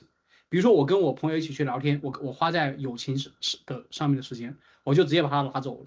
就是，所以我觉得你的这种想法才是更健康的，就跟做投资一样，不能只看一个回报，你必须还看你的投入。我以前就是不惜投入，不惜代价，我只要塔山，我不要伤亡数字，你知道吗？看问题吧，具体问题我也是不惜一切代价的，去看，比如说这个问题对。是不是一个量的问题，还是一个质的问题？如果是一个质的问题，那我也确实会不惜代价。当然，我这个想法，因为小时候看了很多老庄嘛，对，所以黄老这个我的看了很多。问题是小时候看了太多《论语》，我《论语》现在还能大概基本上能背下来，就是受儒家这种思想，我觉得还是有点太重了。我不是，我从小就喜欢道家人，所以我后来确实不一样。对，所以我后面要学很多这个，然后我看我们今天聊了已经2个多小时了，然后这3个问题我觉得还是已经聊的很多了，包括延伸的那个什么的。那我们今天先聊到这里，好，先聊到这里，行，录辛苦了，到这里。